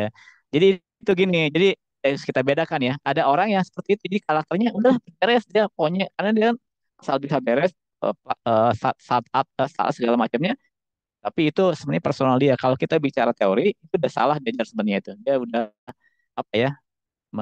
Membawa anak buahnya dalam risiko sebenarnya. Nah, tapi kalau ya itu kan sama lah karena dulu kita orang lokal sana nggak bisa ngambil itu kalau kalau kita pakai pesan internasional, dia udah bisa disalahkan itu, udah melakukan tindakan yang melanggar peraturan. Jadi itu jar itu memang situasional, tapi kalau kita bicara teori itu salah sebenarnya tadi itu. Oke. Nah, ini dari Mas Toto nih. Mas Toto teman saya di Bank Mandiri nih tentang pidana untuk kecelakaan kerja. Gimana kalau orang jadi misalnya karena sibuk kerja apa segala macam, stres gitu ya, sama sakit jantung meninggal, gimana gitu ya itu apakah kena pidana atau tidak dia gitu dianggap ini. Nah, jadi gini Mas Toto ya, kalau kecelakaan kerja kan jelas ya langsung ini nih. Nah, tapi kalau orang misalnya karena stres pekerjaan apa segala macam, kerja berkepanjangan, tekanan darah tinggi apa segala macam, terus tiba-tiba sakit jantung, kena serangan jantung, bisa meninggal gitu kan. Nah, nanti kan itu ya harus investigasi dulu sama pihak asuransi, investigasi bener nggak ini sakitnya karena itu atau apa segala macamnya. Nah, tapi kalau yang undang-undang pidana sekarang rasanya belum sampai sana, Mas Toto ya. Tapi kalau perusahaannya benar, harusnya bisa lihat ya arah ke sana gitu. Gitu kira Mas Toto ya? Boleh Ya, dijelaskan sebentar nih, ya Pak silakan. Mas. Ya, ya. Jadi gini Pak Indra, Yuk. kalau kita bicara HSE ini kan seakan-akan bicara tentang fisik ya, kecelakaan Ya, fisik ya. gitu ya. Ya, ya. Padahal kan sebenarnya banyak juga kecelakaan karena psikis. Oh, oh iya betul. Misalnya ini kita punya atasan yang gaya manajemennya narsistik gitu, gitu. Ya. Yang selalu aja mencari kesalahan-kesalahan gitu anak buahnya. Hmm. Atau misalnya dia yang hobi rapat atau hobi ngajak jalan itu kan, sampai misalnya jam kerja itu berkepanjangan, Hmm. rapat sampai lama-lama, sampai malam-malam terus. Hmm. Terus pernah nih misalnya di perusahaan yang lain ya, ada teman meninggal, ternyata habis rapat gitu kan. Kenapa? Kenapa? Habis rapat. Oh, habis rapat. Meninggal. Ya, Stroke. Waduh. meninggal karena jantungan. Karena dia Waduh. memang sudah punya sakit jantung, Iya, ya. tapi di kantornya itu dia sering rapat gitu. Sering rapat sampai malam-malam gitu kan. Tapi ini di tempat lain ya, bukan ini ya. Nah, terus ya seperti itu kan sebenarnya kan bisa diantisipasi juga. Bisa diantisipasi juga. Dulu pernah misalnya ada orang HRD yang bagus, dia membatasi jam kerja itu sampai jam sekian. Terus nggak boleh pulang malam. Itu Hmm. ada. Hmm. Karena ada yang seperti itu. Menurut saya itu bagus. Hmm. Tapi begitu ganti lagi itu. Orangnya ganti Hmm. lagi. Ya, sekarang pertanyaannya itu, apakah HSE itu juga membicarakan keselamatan kerja dari segi psikis seperti ini? Terus kalau misalnya iya, terus apakah yang terkait dengan kecelakaan kerja, baik secara psikis maupun secara fisik, itu ada tentang undang-undang pidananya. Sehingga tadi kan disampaikan, kalau misalnya kilang Pertamina kebakaran, ternyata nggak ada yang jadi tersangka. Gitu. Hmm. Itu harusnya kan ada, kalau ada Ya, ya, undang-undang pidananya kan ada. ya, ya. Demikian juga kalau misalnya saya habis rapat dengan anak buah saya, karena rapat saya berkepanjangan, Hah? anak buah saya meninggal misalnya. Waduh, Harusnya kan saya harus bisa dipidana ini kan. Nah, ngeri juga apakah itu. seperti itu ada, gitu kan, undang-undang pidananya, gitu kan. Itu aja yang ingin saya tanyakan. Karena Ah, kalau di pengalaman saya sih, tentang HSE ini untuk di bidang saya di perbankan ya, yang saya paham saat ini yang sangat berbeda itu tentang benefit dari jam sostek. Jadi kalau misalnya ada teman yang meninggal di tempat kerja ya. dengan meninggal di rumah, itu benefitnya berbeda dari jam sosteknya. Hmm. Kalau Oh, dia beda. meninggal di tempat kerja, Ya, itu berarti dia termasuk dalam kecelakaan kerja, ya. meskipun dia sakit jantung ya. Hmm. Hmm. Tapi kalau dia meninggalnya di rumah, itu tidak termasuk kecelakaan kerja. Hmm. Misalnya ada orang yang sakit jantung, dia sudah punya sakit jantung ke kantor, terus kumat gitu kan. Hmm. Kumat, lebih baik dia meninggal di kantor daripada di rumah. Karena kalau meninggal di kantor, itu dia dapat santunan dari jam sostek tentang kecelakaan kerja. Oh, oke. Kalau dia sudah eh, sakit jantung, kumat, terus dibawa pulang ke rumah, itu tidak masuk dalam kecelakaan kerja. Jadi bukan semata-mata kecelakaan kerja itu karena hardware ya, kalau saya bilang. Terpleset, atau ada kebakaran, atau ada apa, sakit pun bisa termasuk kecelakaan kerja. Ya sakit Hmm. ini kan bisa aja karena sakit, bisa juga karena tekanan psikis gitu kan. Hmm. Itu yang ingin saya sampaikan. Apakah ada undang-undang pidananya? Dan apakah faktor komunikasi, faktor tekanan psikis itu, kan sekarang itu berbagai pegawai itu dalam level yang berbeda, dengan jenjang usia yang berbeda, dengan cara komunikasi yang berbeda gitu kan. Pasti kan ada berbeda-beda kan gaya manajemennya. Apakah itu termasuk dalam HSE? Terima kasih Pak Agung. Oke. Pak Indra. Oke, terima kasih Mas Utay. Oke, pertama saya jawab ya.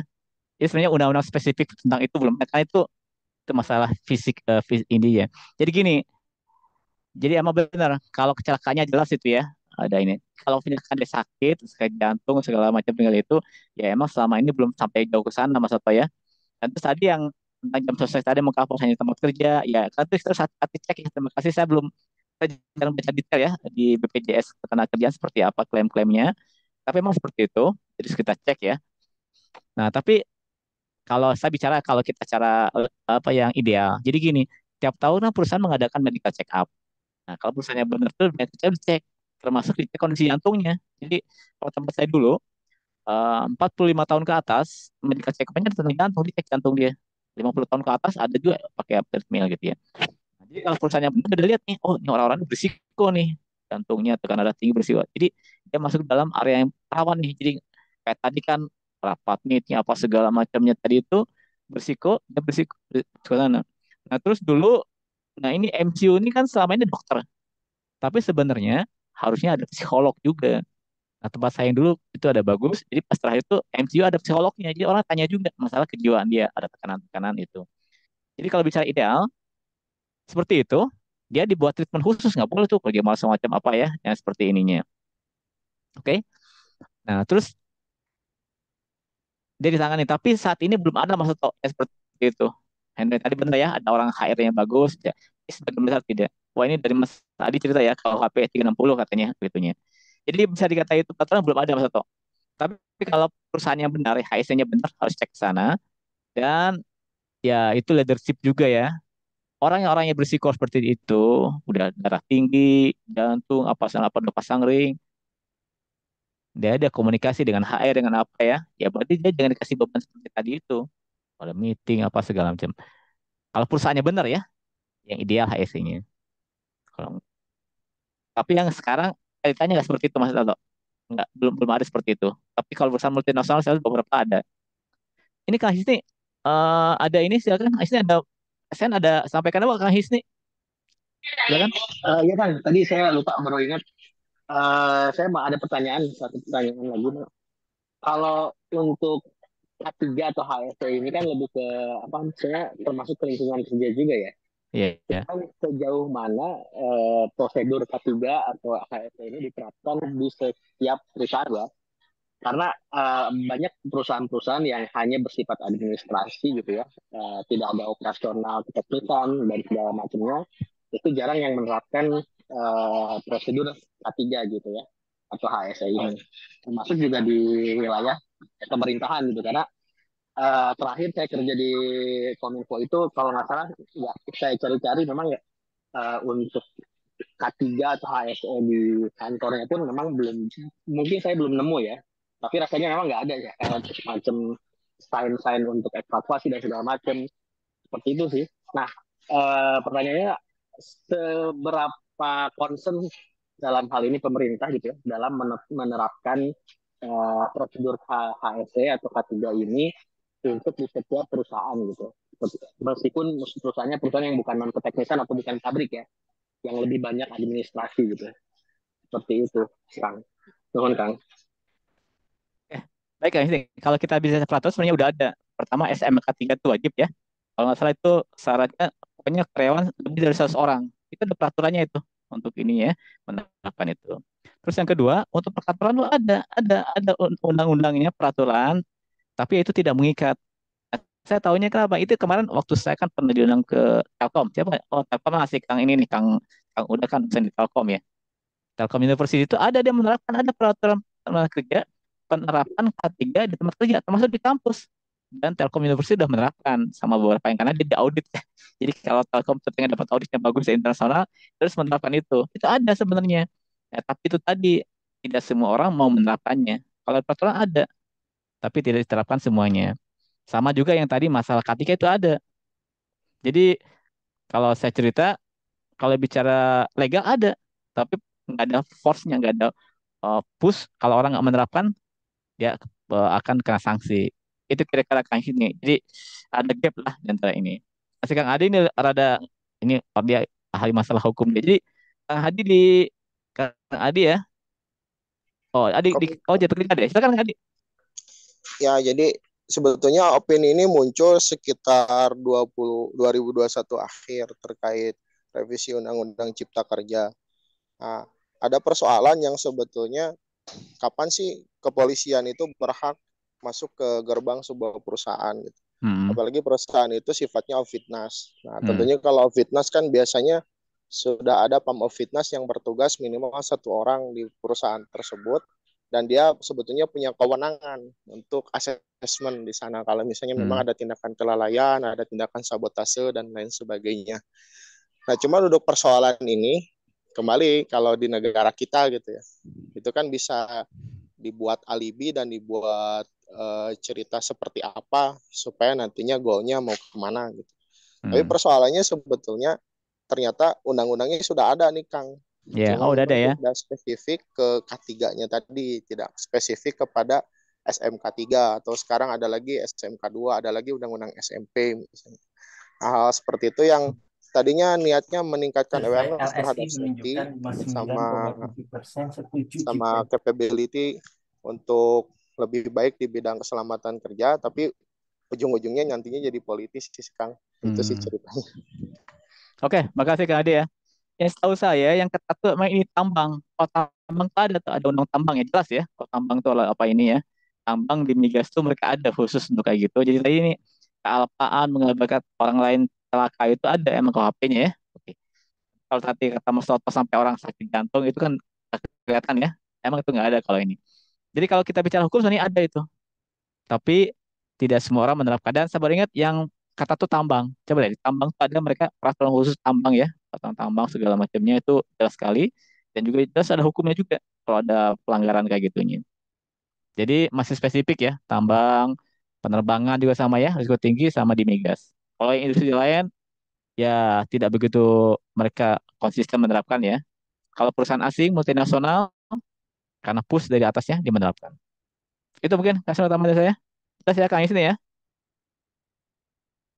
Oke, Kang Seno, silakan kalau ada yang lain. Ada dari Kang Andi nih, Oh iya raise ya. hand. Ya silakan, silakan Kang Andi. Sok, langsung ngobrol aja.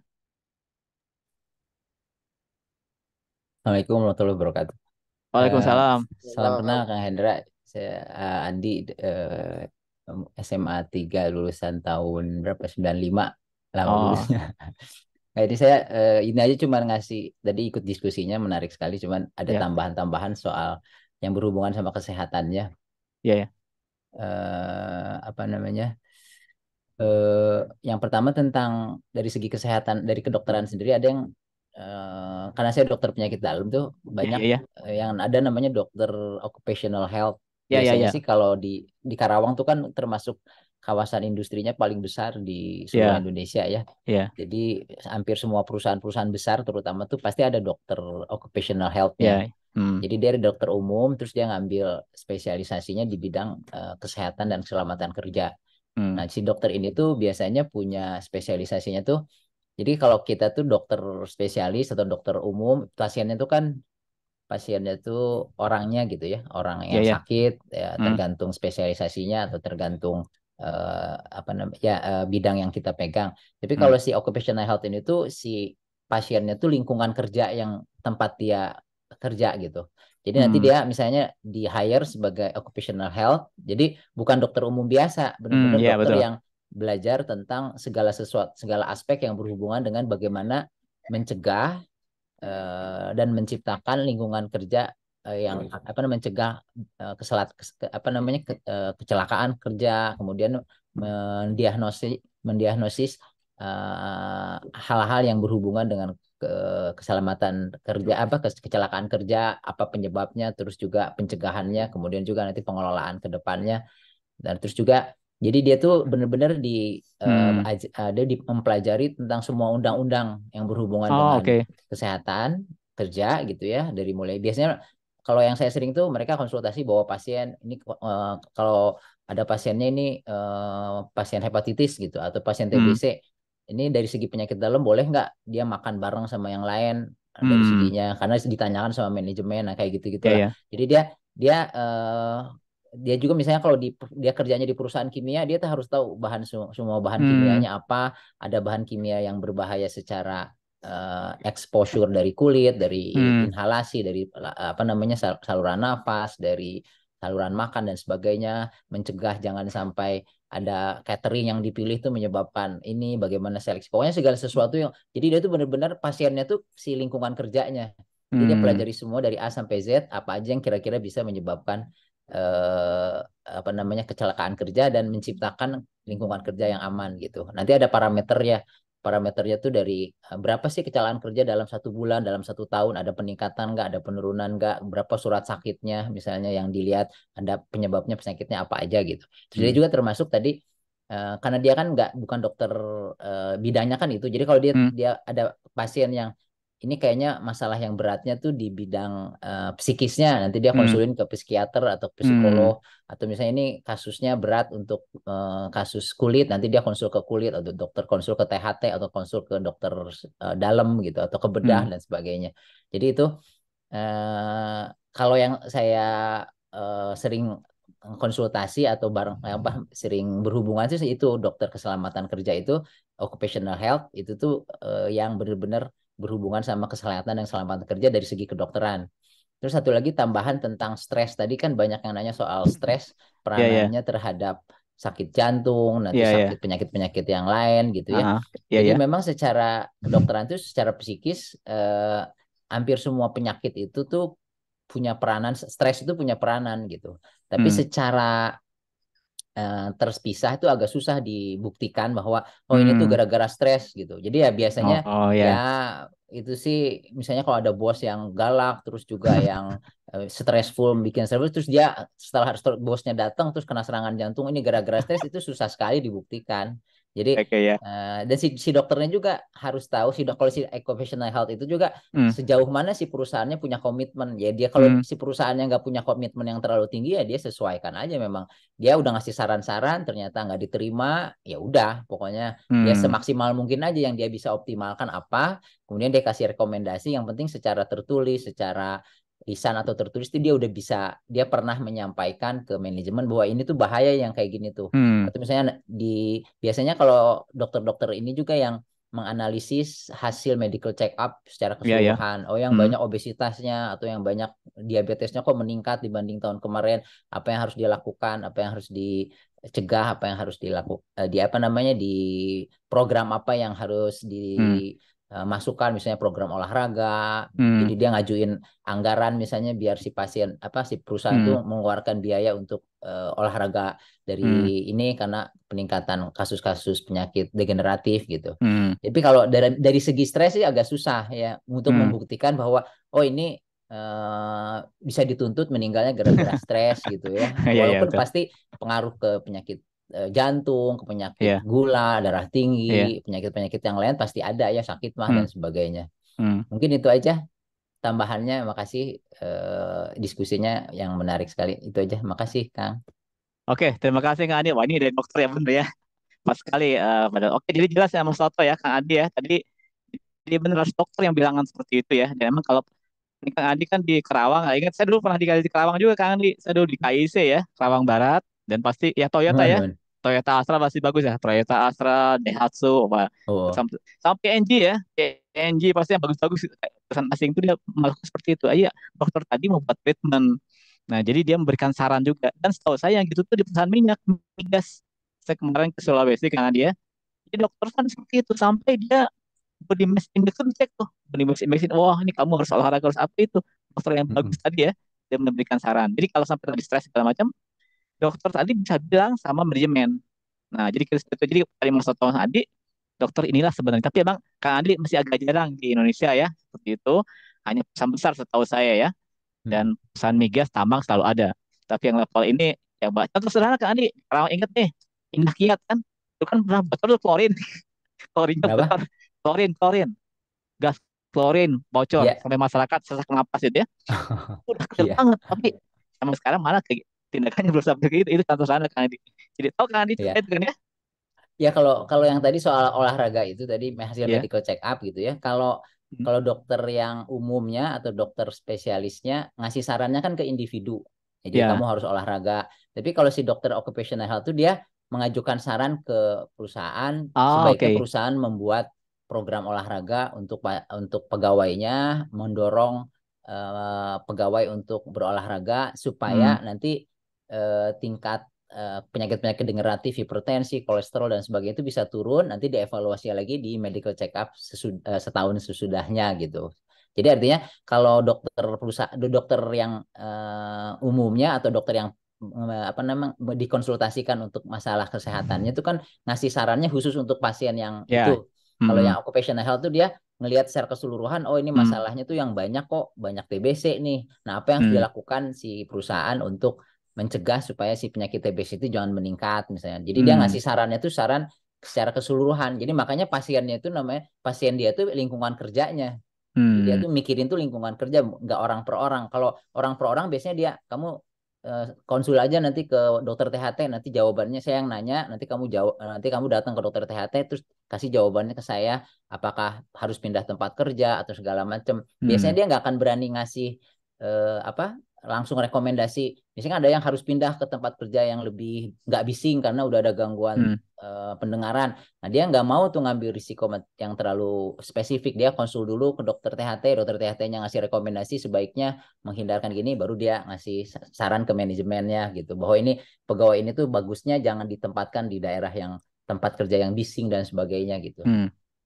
Mungkin gitu. Jadi gambarannya tuh maksudnya si dokter ini bukan dokter umum, tapi dia spesialisasinya occupational health. Jadi dia nanganin tuh benar-benar secara global gitu, bukan orang per orang.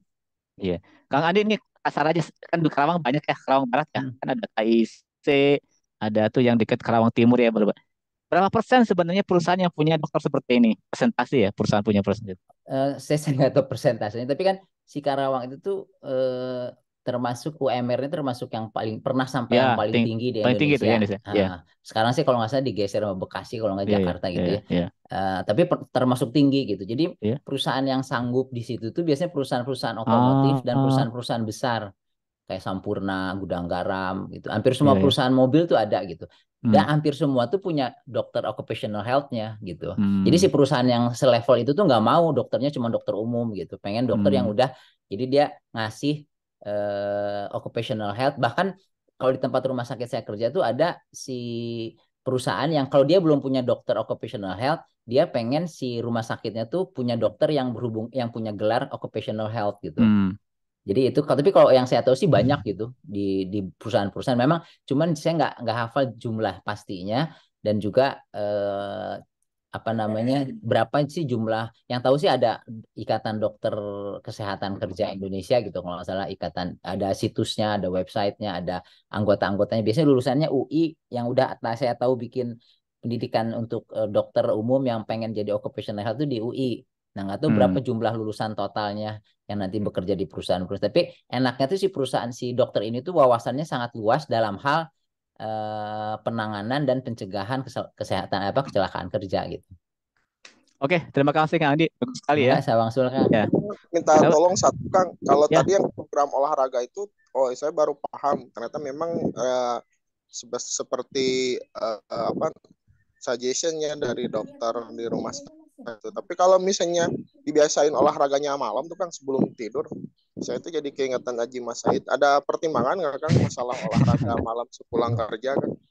Ya itu si dokter ini juga dia tuh harus punya wawasan yang luas dalam hubungannya dengan mitos-mitos yang atau hoax-hoax tentang kesehatan gitu. Kadang-kadang ada di perusahaan tuh banyak info-info yang beredar yang bikin pola hidup sehat tuh jadi susah gitu, karena orang tuh katanya nggak boleh makan nasi, katanya harus olahraganya tuh harus begini, padahal sebenarnya sih jadi dia harus tahu secara saintifik mana saran-saran yang memang sesuai dengan sesuai dengan ilmu kesehatan, ada yang saran-saran yang cuman mitos yang malah kalau dijalankan itu jadi menyusahkan gitu. Orang cuman punya waktu malam buat olahraga, tapi karena nggak boleh olahraga malam, jadi akhirnya nggak olahraga sama sekali.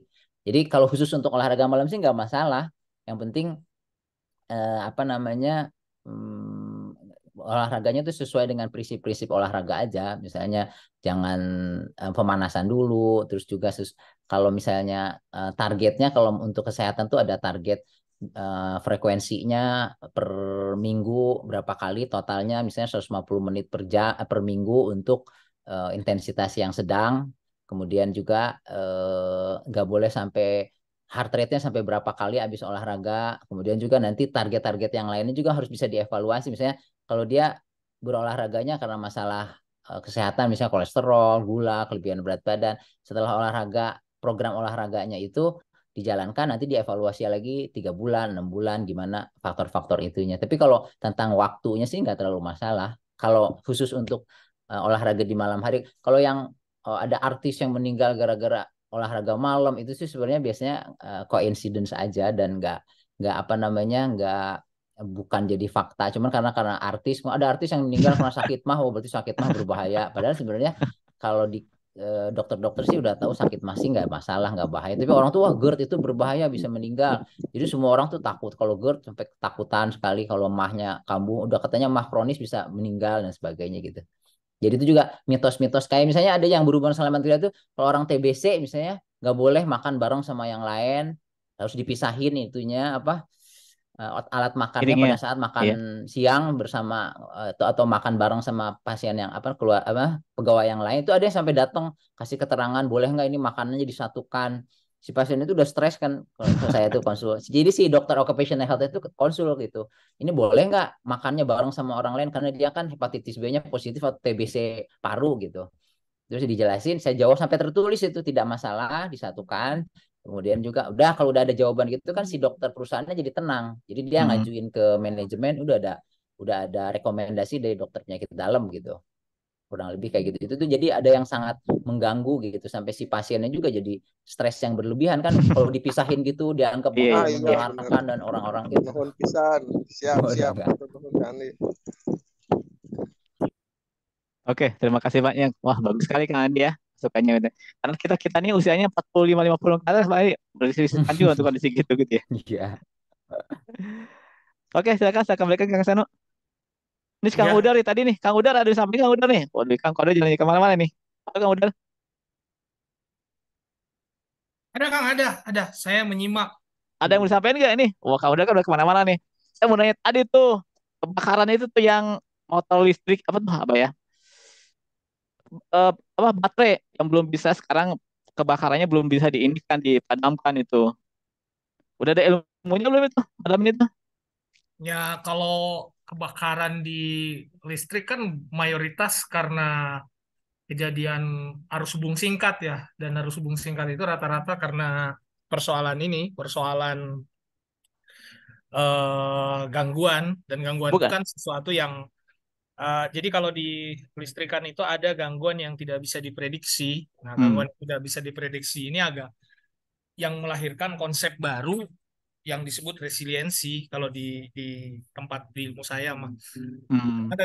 Ada sih gangguan-gangguan yang tidak bisa diprediksi kayak natural disaster ya, termasuk di dalamnya petir, itu yang paling banyak bukan persoalan. Nah, kalau gangguan kecelakaan kerja ya, namanya juga kalau arus kuat itu kan berhubungan dengan nyawa, jadi gangguan kecelakaan kerja itu rata-rata karena kelalaian dan tidak terkoordinasi dengan baik. Yeah. Ini Yang Kang Udar, ya. Kalau Kang Udar bisa menemukan ya, ini maksudnya kebakaran baterai listrik. Sekarang kan ada mobil listrik ya, mobil listrik, motor listrik, ada baterai juga tuh, baterai handphone, charger ya.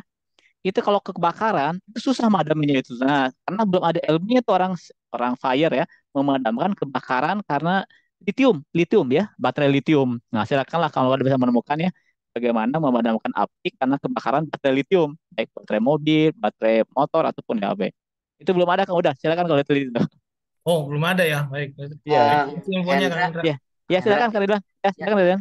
Saya pernah nonton atau apa katanya sebenarnya udah ada. Jadi saya sempat dengar itu di Korea atau apa. Emang si alat untuk memadamkannya itu materialnya itu bukan seperti yang itu apa. Saya lupa. Beda ya. Tapi udah ada kalau nggak salah berupa serbuk atau apa saya lupa. Tapi emang udah kalau di negara-negara yang saya pernah dengar itu Korea atau apa. Udah si tim pemadamnya itu udah menyiapkan itu karena emang beda, tidak bisa pakai air, tidak pakai apa yang biasa itu. Jadi ada material khusus yang dipakai untuk memadamkan. Lithium ya. Kalau nggak salah ya saya pernah, tapi itu perlu di ke cross ya betul. Itu aja. Makasih. Kalau di mobil yang baru ini ada ini loh kan sekarang itu di mobil-mobil baru tuh sudah disiapkan aparnya juga di bawah jok depan penumpang itu. Oh gitu, apar untuk baterai itu? Mobil listrik? Enggak, bukan sih. Untuk yang mobil-mobil yang keluaran terbaru itu iya sudah ada. Kayak Avanza itu udah. Iya. Udah ada dari semua ya? Dari bawaan dari pabriknya. Oke ya. Ya udah ada semua. Di bawah ini. Iya. Nah, sekarang kita punya mobil dicek ya. Misalnya gini, orang punya apar tapi nggak diperbarui itu.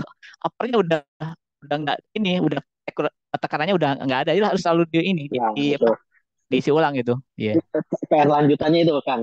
Ya, iya betul. Orang beli mobil baru ada apar, udah aman gitu, berasa aman. Padahal kan apar itu ada maintenance-nya kan yang harus diperiksa reguler gitu kan. Iya. Jadi simpelnya gini sebenarnya apar itu kan kalau ada tekanan ya, pressure gauge kan ada merah sama hijau ya. Nah, kalau masih hijau sih oke. Tapi kalau udah merah berarti udah nggak ada tekanan. Yang kedua dibolak-balik aja gini. Kalau masih kedengaran, berarti maksudnya kalau udah gini itu berarti udah membeku dalamnya itu. Jadi kalau udah kebakaran aja nggak akan keluar itu. Jadi kita harus cek juga ya. Nah ini nih, kalau kita punya mobil, coba cek deh aparnya. Oke nggak itu? Dan di rumah, minimal kita punya lah di rumah gitu ya. Apa seperti itu. Biasanya kalau di kantor setahun sekali dicek isi ulang aja, murah tuh kok. Oke itu Mas Eno dari saya. Terima kasih banyak ya masukannya tadi. Ini Kang Andi dokter ya, bagus menarik sekali tuh masukannya. Nanti sekali waktu Kang Andi cerita khusus tuh Mas Andi tuh. Ya itu tadi pertanyaan Kang Andi juga saya mau komen sedikit yang kalian saya udah pada tahu kalau ada dokter occupational health. Jadi kalau misalnya bisa ke perusahaan mintanya tuh jangan cuma dokter biasa di perusahaan tuh. Jadi sekarang kan udah banyak, mungkin memang salary-nya pasti sedikit lebih besar lah dibandingkan dokter biasa. Tapi setidaknya dia wawasan tentang keselamatan dan kesehatan kerjanya itu luas gitu.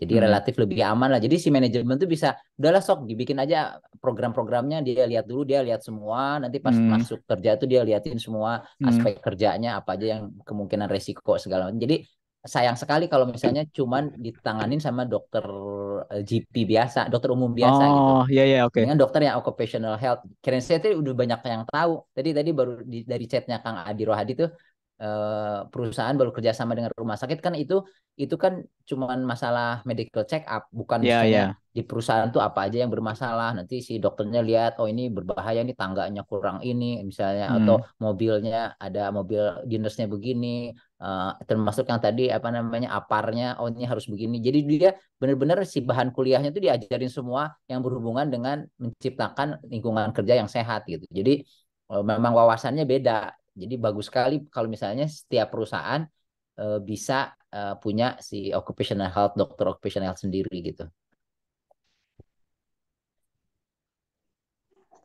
Oke, terima kasih banyak, Bali. Oke, ada pertanyaan lagi terakhir mungkin ya, udah 5:30 ya, hampir 5:30. Nggak ada. Oke, kalau nggak ada mungkin sebelum ditutup kita apa? Boleh saya minta dibuka videonya sebentar, mau kita screenshot dulu. Iya.